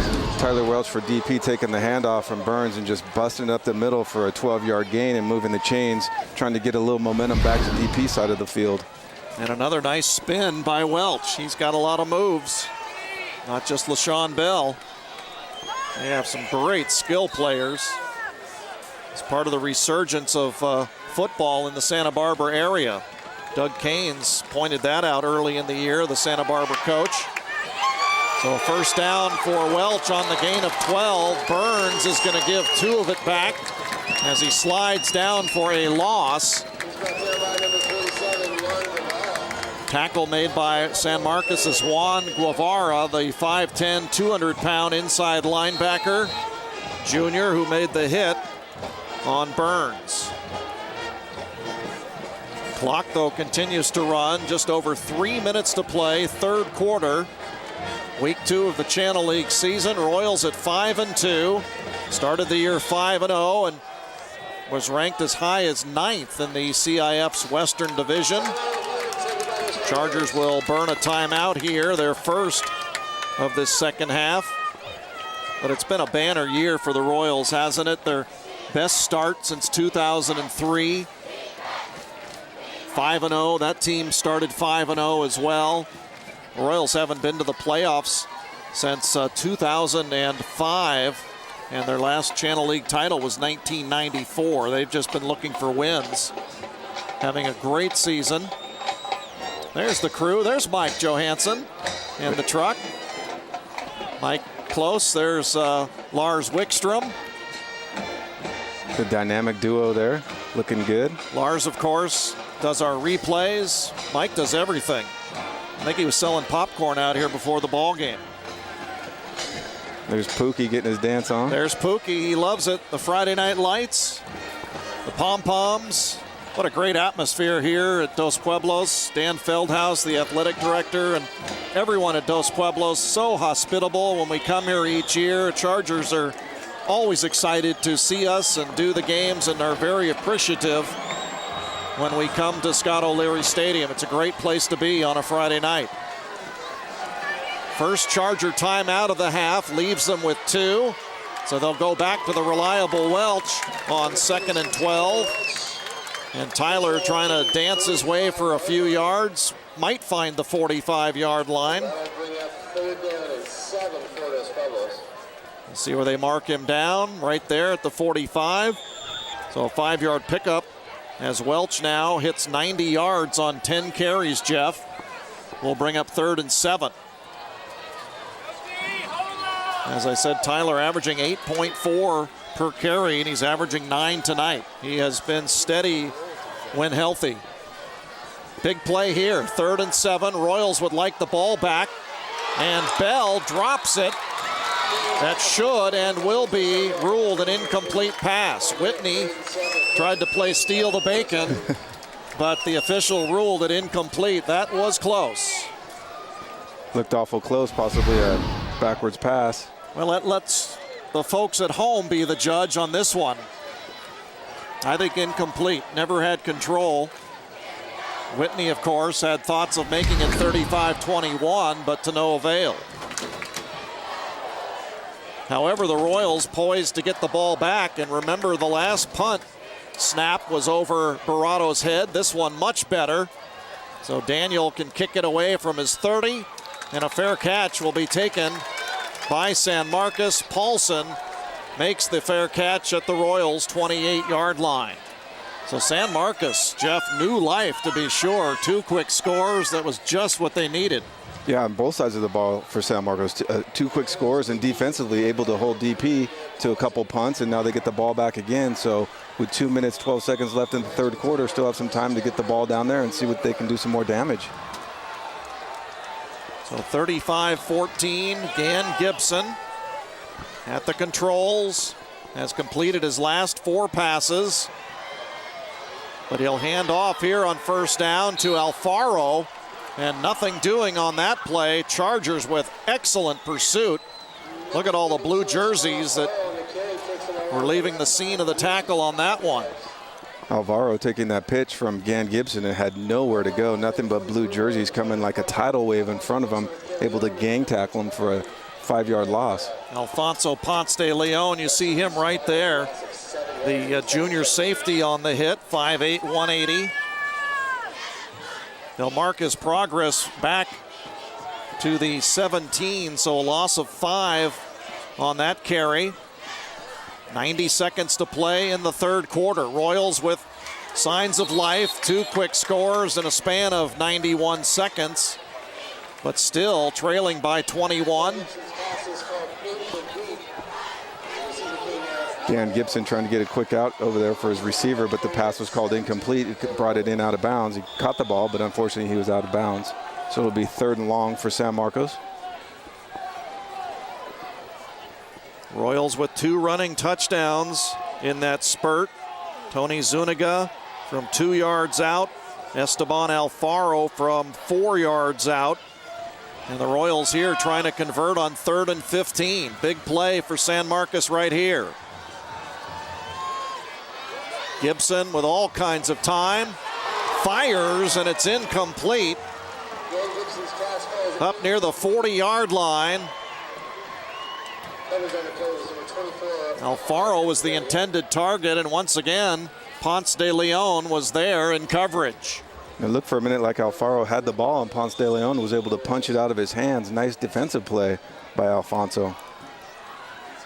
So 2 fine defensive plays by Ponce de Leon on this series, and the Royals will have to kick it away. Coffey, the right-footed kicker, hits one near midfield. It will take a short Royals bounce and squab out of bounds at about the 45 of Dos Pueblos. Chargers will have it there with 1:09 to play in the 3rd quarter. DP with 2 timeouts remaining. Royals have all 3 of their timeouts remaining in the 2nd half. Well, first half was 35-0 DP. 3rd quarter has been 14-0 San Marcos. Has the tide turned? The tide has turned. Question for Royal fans is, has it turned enough? Right. Still down 21, and that was a big stop right here by the Charger defense. It was, and we have LaShawn Bell back behind center again. Bell over 600 combined yards this year, and now 5 touchdowns with his run tonight.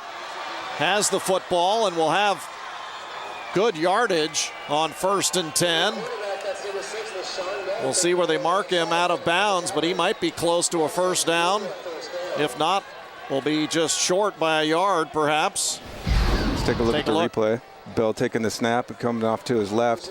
able to dance around, avoid numerous tackles there. Does a great job once he gets the ball in his hand. His footwork is tremendous, able to make tacklers avoid or elude very easily. Nice job. They are going to call that a first down, 10 yards on the carry. LaShawn tonight, 4 carries for 49 yards, had that 25-yard scamper up the middle.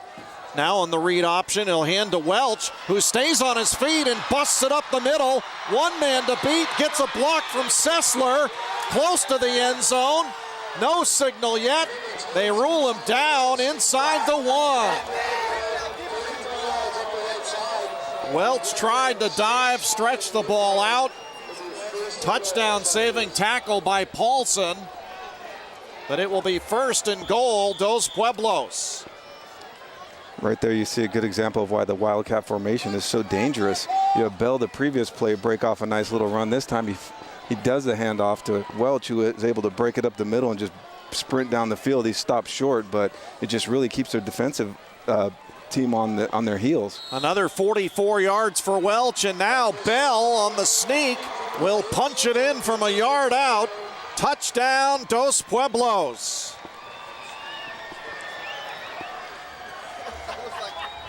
So Bell gets his 2nd rushing touchdown of the night. This one set up by the long run from Tyler Welch. And with 26 seconds remaining in the 3rd quarter, Chargers answer back as they extend their lead to 41-14. And Barado, with Burns the holder, will attempt the extra point. Kick is up, and it is good. And just like that, John, we have a couple other players throwing their names in the hat for possible player of the game here.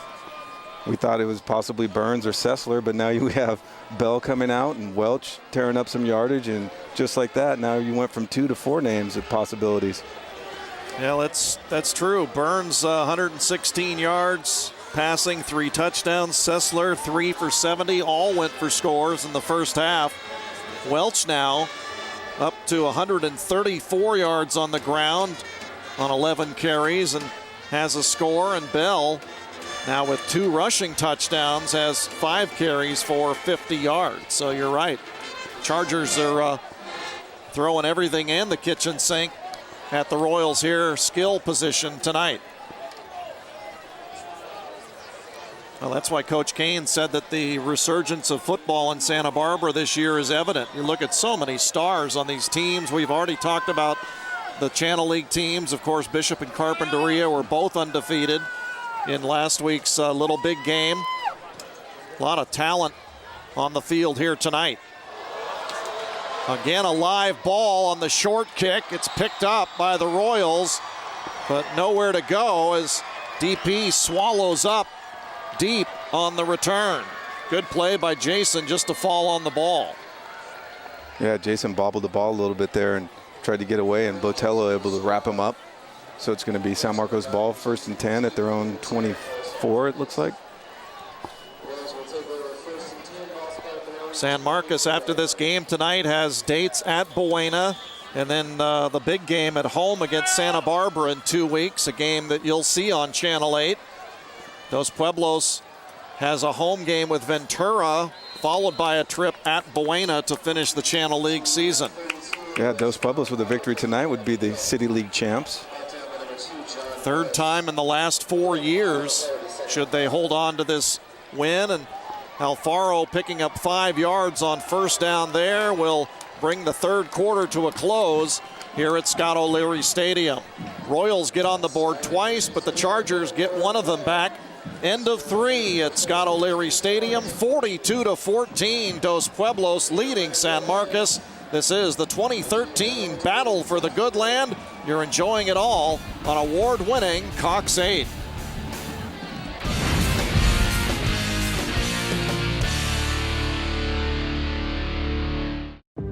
Cox knows the key to getting the most out of the internet: speed. Which is why we're committed to always providing you with blazing fast speeds for all of your internet needs. Cox high-speed internet is simply faster than DSL, and it has Power Boost, an extra surge of speed to help you download videos, pictures, and large files all in the blink of an eye. something you can't get from the phone company's internet service. So buckle up and surf the web at speeds you've only imagined with Cox high-speed internet.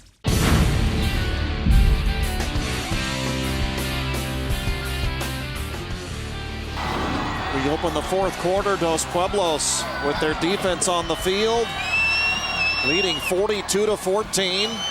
12 minutes away from the city championship and a 2-0 start in league. Dan Gibson fires complete to Eric Aravalo. He gets his second catch of the night.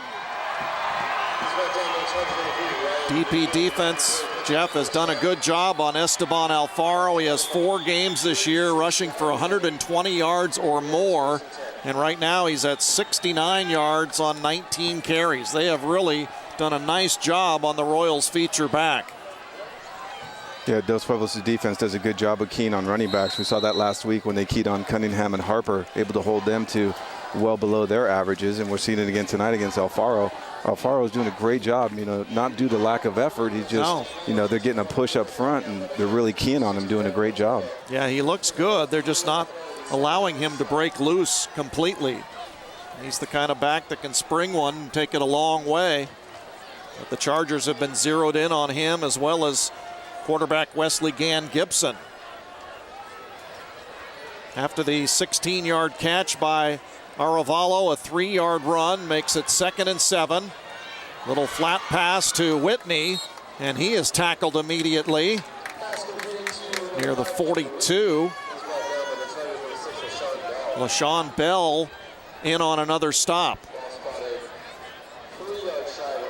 There you see a nice shot of Whitney hit going back to the huddle. Let's take a look at the replay. Gibson dropping back, looking to his right. Sees Whitney out in the flats. The Iceman able to haul it in, and LaShawn Bell right there to welcome him. Nice little gain. First catch of the night for Cameron Whitney. 4 yards will bring up 3rd and 3. Royals to the air again. Has first down distance. And was it held on? Yes. Austin Pugh with a nice sure-handed catch. That was difficult. He got blasted while he was outstretched, reaching for the ball, and still held on. Tough catch in traffic there by Pugh. Yeah, Pugh running a nice route, going about 3 yards beyond the first down marker and able to haul it in. And right as he does, LaShawn Bell gives him a nice 2-hand shove in the back, but able to maintain possession. Nice catch. Royals needed 3 yards. They get 5, so move the chains. Gann Gibson rolling left, slings it right, and it is caught. Once again, Pugh makes the catch. Down to the DP 45, gain of 8. Now they're going to move it back a yard. We'll call it about a gain of 7. We'll bring up 2nd and 3. Early fourth quarter, John Martney, Jeff Zamora. Royals trailing by 4 touchdowns, but showing signs of life here in the second half. They have not quit. Gann Gibson going for it all for Pugh, and just overshoots him at the 15-yard line. He was stride for stride with Cesar Flores, the junior safety, and the pass incomplete. Gann Gibson with a nice looking throw there, just a little long. Pugh running down the field looking to the inside. Unfortunately, it's thrown to the outside shoulder and just a little past his reach. But a nice looking toss there. Make sure you stay with us. Post game, we'll have the Jeff Hesselmeyer Player of the Game trophy, as well as the award from Montecito Bank and Trust for their Player of the Game. So stay with us. Following the broadcast, we'll be on the field for those presentations. 3rd down and 3.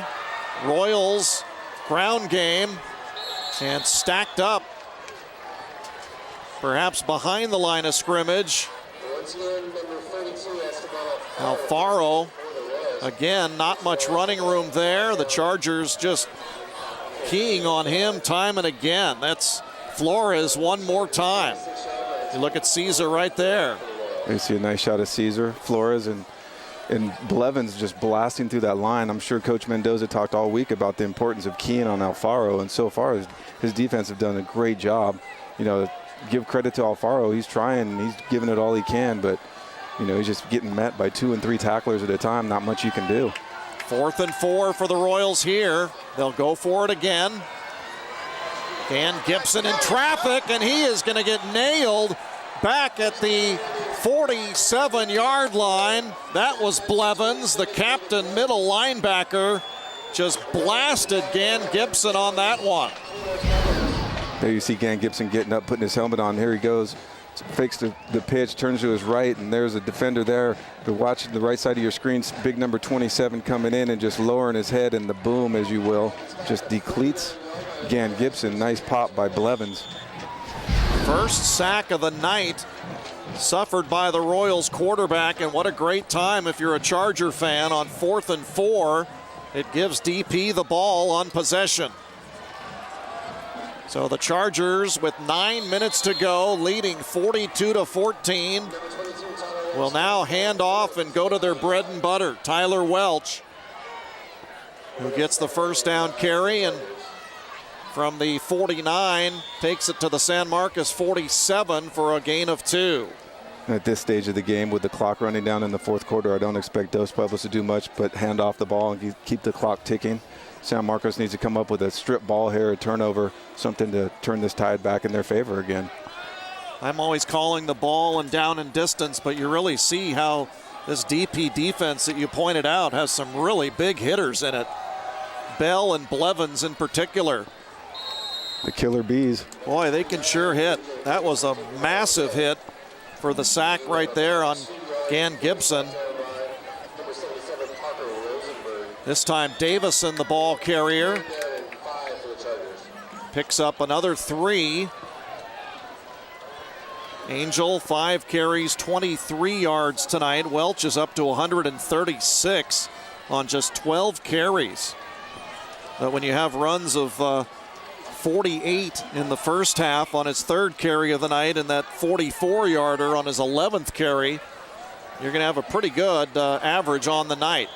This pass, errantly thrown, may have been tipped or hit in the backfield. Goes incomplete. Sessler was the intended target.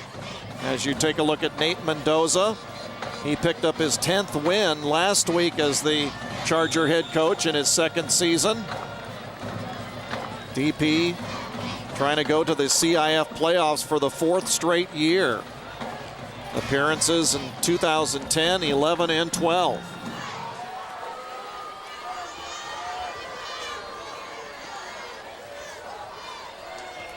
Chargers will have to punt. Another slightly high snap, but Barado goes and gets it. Ball lands untouched. Royal return man got out of the way, deep, backed off, and it takes a nice Charger roll inside the 10-yard line. Let's see where they mark this one. They're going to mark it at the 5-yard line. That's a 39-yard punt for Barado. And no return, so the Royals, trailing by 4 scores, will have a long field to traverse right here to try to get another score. And Barado giving us little glimpses of his vertical leap here the last couple times he's had the punt. He's had to really go up and get that ball. Otherwise, it sailed over his head. So nice job by the punter to haul that in and get the kickoff. He's an even 6 feet tall, 6 feet 170 is Daniel, the senior. Now the Royals still sticking with the ground game. Alfaro punches it out to about the 9-yard line. As you look at the Charger spirit on the far side, the students are having a great time over there tonight. They've been standing up virtually the entire ball game.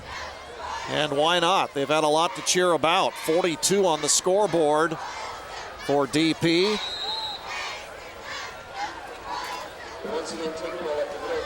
Is the 44 points or 42 for the Chargers their highest total of the year, you ask? And the answer is yes. 42, the most DP has scored in a ball game this year.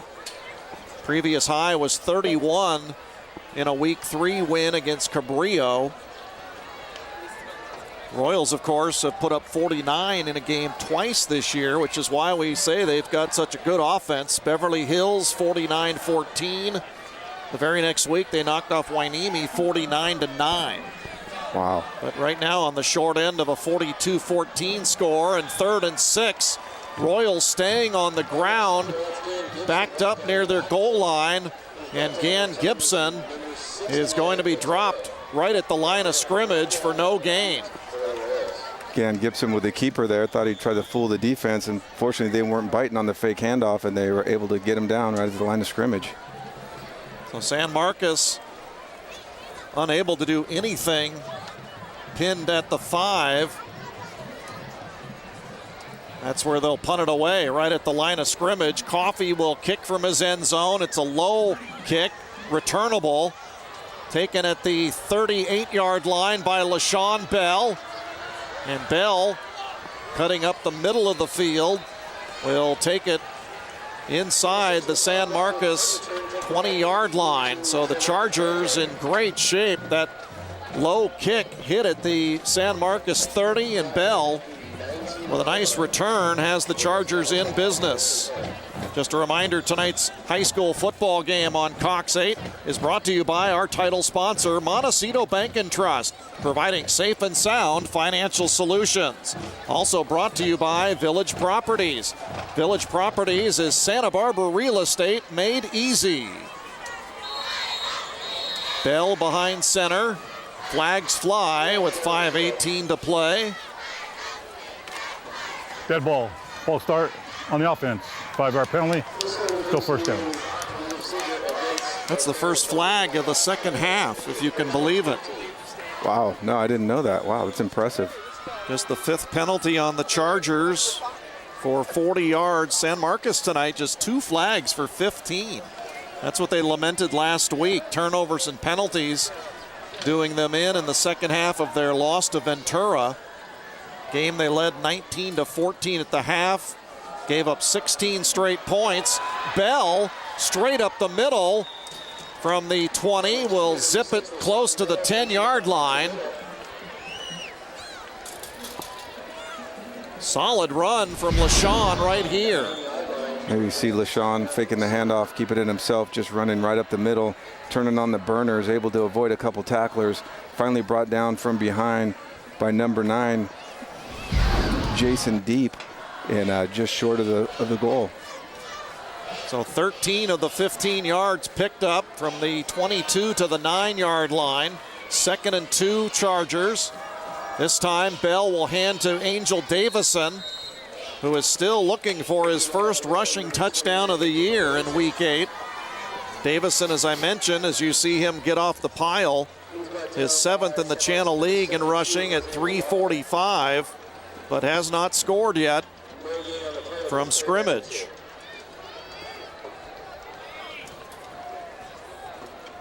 No gain on the play. Brings up 3rd and 2. Ball is at the San Marcos 9-yard line. Just over 4 minutes to play here in the 47th battle for the Goodland. And Bell calls his own number on 3rd and 2, straight up the gut. Runs into a hard tackle from Josh Beasley, who is one of the Royals' top tacklers and also top in sacks with 2. Bell takes it to the 6-yard line, picks up 3 yards, and will have 1st and goal for DP. 42-14. Chargers led 14-0 after the first quarter, led 35-0 at the half. So far scoreless to this point here in the 4th quarter, but the Chargers threatening as Bell hands to Davison.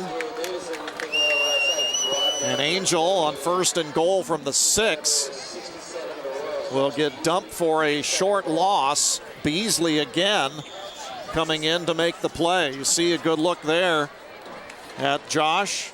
Had a key fumble recovery a couple of weeks ago to help the Royals to one of their 5 wins in that 5-0 start. San Marcos doing a good job getting a push up front by their defensive line. Davison taking that handoff and had nowhere to go. As soon as he got the ball and put his head up, there was 4 or 5 defenders right there just wrapping him up. Loss of 2 on Davison's run, and then the Chargers will just take a delay or call a timeout as they let the clock run here. Just a reminder, you can log on to cox8tv.com to watch local high school football. You can also check out music videos and informative shows from our Emmy Award-winning Backbeat. That's our website, cox8tv.com. Tonight's battle for the Goodland also brought to you by Milpas Rental, equipment rental and sales, serving our community for over 60 years. A good hello to Bob and Frank at Milpas Rental. Charger spirit never dies is the mantra at DP. And the Chargers looking for their 3rd city title in the last 4 seasons with a win tonight.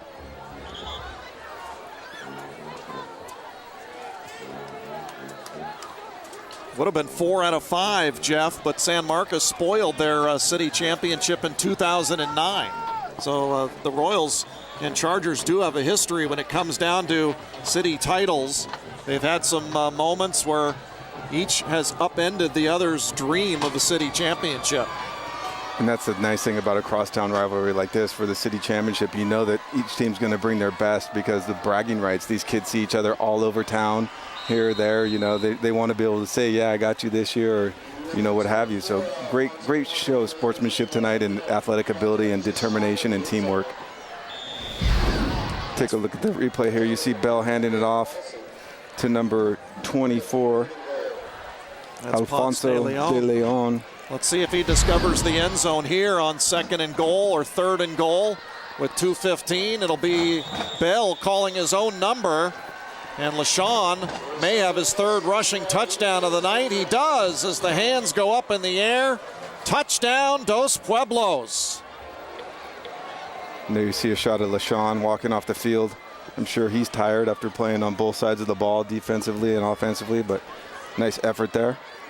2 minutes, 13 seconds to play. Bell, who ran one in with 1:39 to go before the half from 25 yards out, now has 2 one-yard runs here in the second half.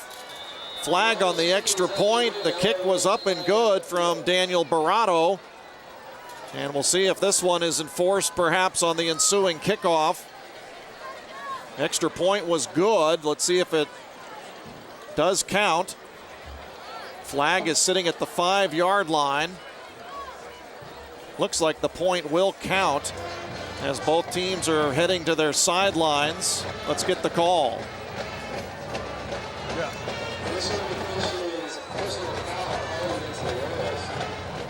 So a frustration foul on the Royals during the extra point will cost them 15.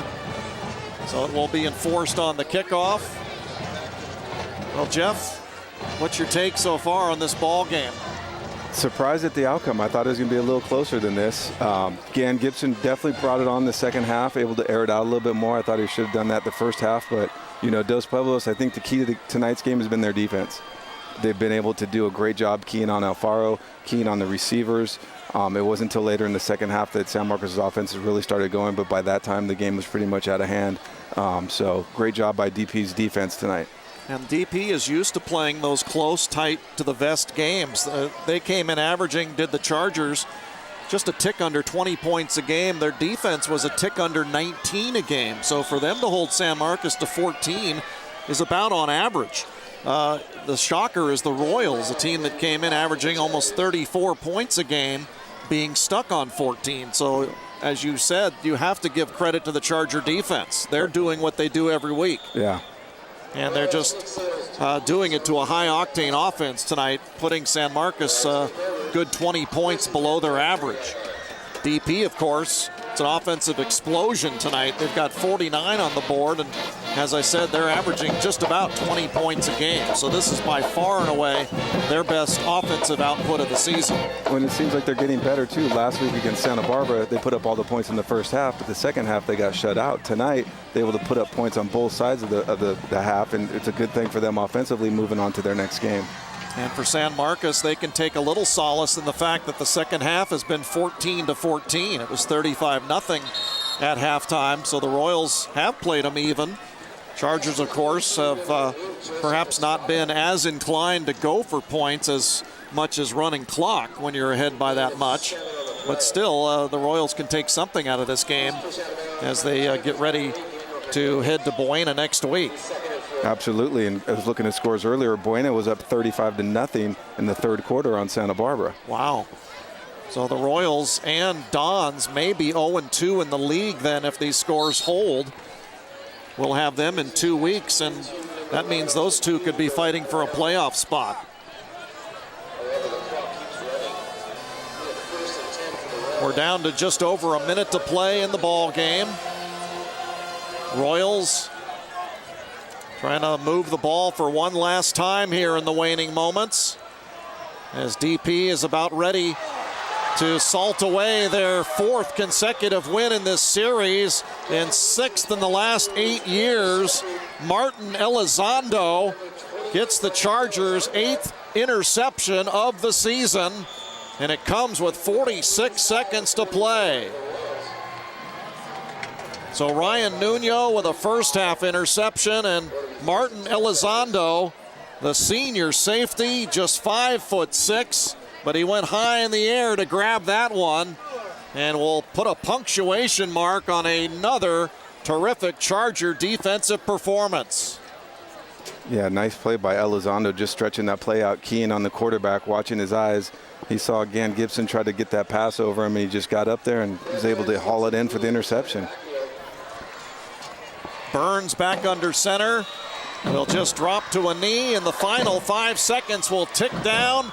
For the fourth consecutive year, the Chargers have beaten the Royals, and for the third time in the last 4 seasons, Dos Pueblos will claim the city championship as they jump out to a big 35-0 lead at the half over visiting San Marcos, and the Chargers wrap it up in the second half as they win it by a score of 49-14. This is the 2013 Battle for the Goodland. You're enjoying it all on award-winning Cox 8.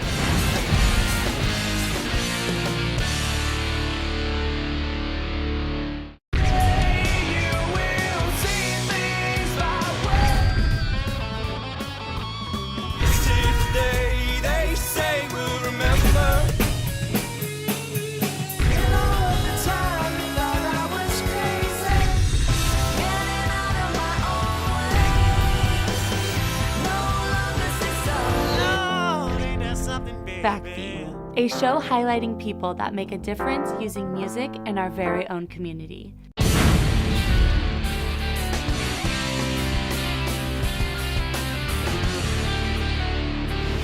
John Martney on the field postgame as the Dos Pueblos Chargers put up a season-high 49 points, and for the 4th straight year knock off the San Marcos Royals in the battle for the Goodland. And we're here with the player of the game, Matthew Sessler, the big 6'5" receiver, had only 3 catches in the game, but made all 3 of them count. He had 3 touchdowns for 70 yards, all 3 touchdowns in the first half as the Chargers put the game away 35-0 at the half, and they coast to the 49-14 victory. I'm here with my good friend Javier Quesada, the branch manager at the Hollister branch, Hollister and Stork for Montecito Bank and Trust. Javier, great to see you again. It's great to be working with Montecito Bank and Trust again.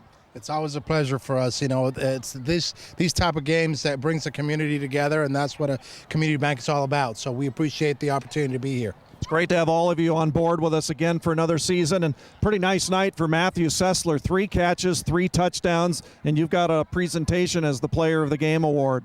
Absolutely, Matt. 3 touchdowns, great game. You know, battle of the Goodland. Unfortunately, my team is the Royals, but it's well deserving of your game. Congratulations on behalf of all the associates of Montecito Bank and Trust. Good work, Matthew. Thank you. Thanks, Javier, for being here. Appreciate it. Always great to see you. And Matthew, great game for you. 3 touchdowns, 2 of them 25 yards, and the third one was a 20-yarder. Those 3 touchdowns really stamped another strong Charger start. What is this with these quick starts that you guys have been having? You know, that's just our goal, just to put points on quick, and then our defense always keeps us in the game too, you know. And with our running game, we have good threats from Welch, Davison, the running back too, and then with Burns at quarterback, and then Bell can go in there. We're really just everyone was just clicking these past 2 games, and that's just been our motto for league is we just need to start clicking and playing as a unit. Our preseason record wasn't the best. We weren't the best. We weren't really clicking, and we had made some changes with the quarterback, but as a whole, everyone's clicking and putting up points. So that's what everyone can give us a spark. Last week Welch put up a phenomenal game. This week, I had my chance, and Bell also had played a great game. He had 3 touchdowns as well. So, yeah. You had 3 scores, all of them from the arm of Barrett Burns. Talk about Barrett's emergence as the Charger quarterback, one of your 2 heads on the 2-headed monster with LaShawn Bell. He hasn't thrown an interception all year. He has managed the field as the team leader. Just an excellent job through the first 8 games. Yeah, Barrett coming into the game, or coming into the season really wasn't really expected to play much quarterback. We were going to go with this Bell, but Bell just showed he's dominant at cornerback. And at receiver and as well as at quarterback. So when we could get them mixed in, and Burns is just really he's just a field manager type quarterback. He doesn't make many mistakes. He's just been making in the past games good throws, And I just tell him, just put the ball up, because usually I can try to at least make a play over the defensive back. So. Tyler Welch had another big game, 136 yards on the ground. He had a run of 48 in the first half and a 44-yarder in the second half. How important is it to have him back and healthy? You guys have to be excited to have him back. Yeah, we're really excited. He's a great defensive player as well, and on offense too. He just is just dominant, and he can spark us, and he gets big runs, and then we can throw, and it opens up the pass, and the pass opens up the run, and vice versa. So it's really good to have him back in the running game. You're 2-0 in the Channel League. You guys feeling good? Final question, you ready to go out and try to capture another league title? Yeah, that's our goal, DP's Mendoza preaches, we've never won back-to-back league titles, so we really want it. We tied last year with SB. We had a tough loss in that final game, but we're really hungry this year, and everyone's been working hard. So we're really hoping to get the league title. Well, best of luck to you. Great game tonight, Matthew. Congratulations on the player of the game. Matthew Sessler, 3 catches, all for touchdowns, 25, 25, and 20 yards. It sparked DP to a 35-0 lead, and the Chargers, for the 4th year in a row, win the battle for the Goodland. DP is halfway to that back-to-back Channel League championship. They're now 2-0 in league and 4-4 overall on the season. Make sure you join us in 2 weeks. We'll have the big game from San Marcos as the Dons head across town to take on the Royals. Tonight, though, the Chargers reign supreme here at Scott O'Leary Stadium. 49-14 is the final, and our player of the game, Matthew Sessler, 3 touchdown receptions. We'll see you in 2 weeks from Workington Stadium on the campus of San Marcos. Till then, John Martney saying good night from Scott O'Leary Stadium.